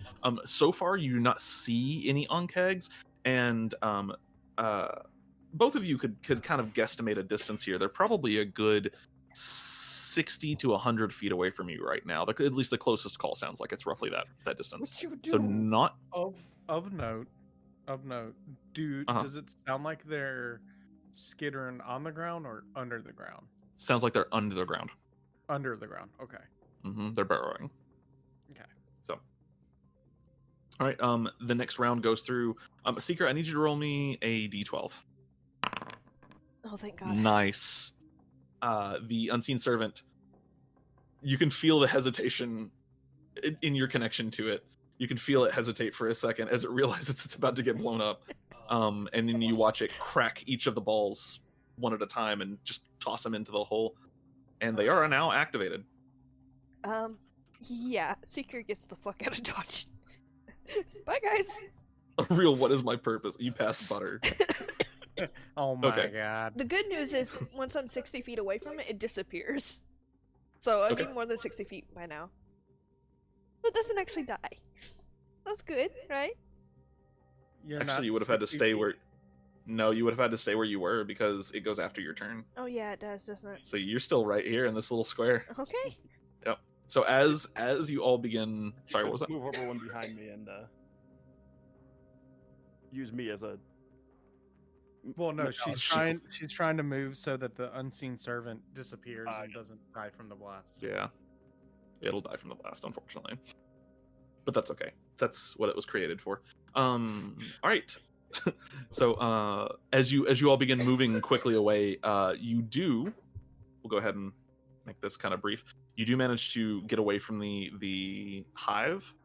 Seeker, you're kind of moving along the back here as you all feel the quake beneath your feet of these explosives all going off at the same time. Kind of turning around and looking, just catching a moment as you're all about to enter the forest from the clearing itself. Just catching a moment, you see the hive itself just explode in a shower of rock and mud and dirt. You see baby Ankegs go flying even, and you do see a handful of what can only really be described as Ankheg salad tossed up into the air as well. unfortunately for the Ankegs, you appear to have succeeded in your mission. And though they are currently heading in your direction, they are not tracking you. They are currently headed back to the hive itself. And you even see one of them just kind of bypass you all as it goes under the ground just really quickly. They move 80 feet around underground, so they're fast, but not fast enough apparently to save their precious home. There's probably only like, as you see, you only see like 4 Ankegs kind of appear next to the broken hive. And those of you that have rolled nature checks or survival checks for Ankegs, you know that this is not enough to start a hive, really. Those 4 Ankegs are probably going to be solitary until they die out. Oh my god, way to make me feel bad. I mean, listen, they Back to are it for life. they are horrifying creatures, so sometimes you just gotta destroy the destroy the ants. All right. From here, you begin heading back. We'll go ahead and go back to the world map. From here, you begin heading back. It does take you probably to get there. It would have taken you about 3 hours, and then with combat and everything else, probably looking about 3.5 hours. And so you're looking at 3 hours back. Are you guys going to try to pick up the Pinadrone on your way back? I would like to. I want to disassemble it. Okay. I'd Pinadrone say it is. no. We are a team of opportunity right now, so I am wiping my hands clean of it. We're literally going back the way we came. Oh no, I'm not taking the responsibility if this thing goes haywire in the middle of town, is what I'm saying. Oh. I got you. Yeah, I think this is more of a let's let people know it's here and get people with more experience with the arcane and determine whether they actually want to have it in town. I think I agree with that idea. I I really suppose do that's feel the that it correct could be course of dangerous. Well, we should tell them to probably pick it up, like, soon, because there's Whoa, people whoa. scouting for it. We've got to go make our report anyways, and I want to talk about the scouting group, and I think they're going for that, and so I think it'll be a good idea to bring all of it up at the same time. Well, I have it in our mission report. Okay. Okay. You begin returning, or you return back to camp. As you return, it is kind of mid-evening right now. It's not quite dark outside, but it's now the sun started to set. The golden And- hour. Yeah, and you see the sun sets on this side of the island, and so you can see it just barely over the kind of island's horizon that you can see down the inlet that leads all the way out to the sea. You all report back to Merrick Garland. Merrick Garland, goddammit. I was reading an article earlier, and now that name's stuck in my head. You report back to Merrick Martingale, and Merrick looks at the report. Good work. I'm glad you could take care of these pests. Hopefully that'll be the last we see of them. Well, I agree, but of note, I made a mark. We found a party of white and undead about a mile outside of town. Flips a page in the report. I see right here. Okay. Good to know. A mile. A mile and a half, maybe, but very close. Very close. I'll have a scouting party secure the area just to make sure, just in case. Thank you for your service. While they're out there, actually, and I point to our Warforged friend. He actually found a Pinadrone. I don't know what it's called. Octa Pinadrone. something. Pinadrone. There we go. That It's thing. okay. I have it written down. 8 in, okay? Yeah. The hillbilly's trying. That's okay. Hmm. Is that not what you were going for? No. My bad for a It's okay. But he says, and I think the general consensus is that it could be very useful for town. We just couldn't carry it back. And it's possible the undead were looking for it. Also that. There's much that myself and what's his Barrow's name again? Mel. Myself and Mel could learn many a thing by disassembling it. We'll have to consult with Wit and see what she thinks about it.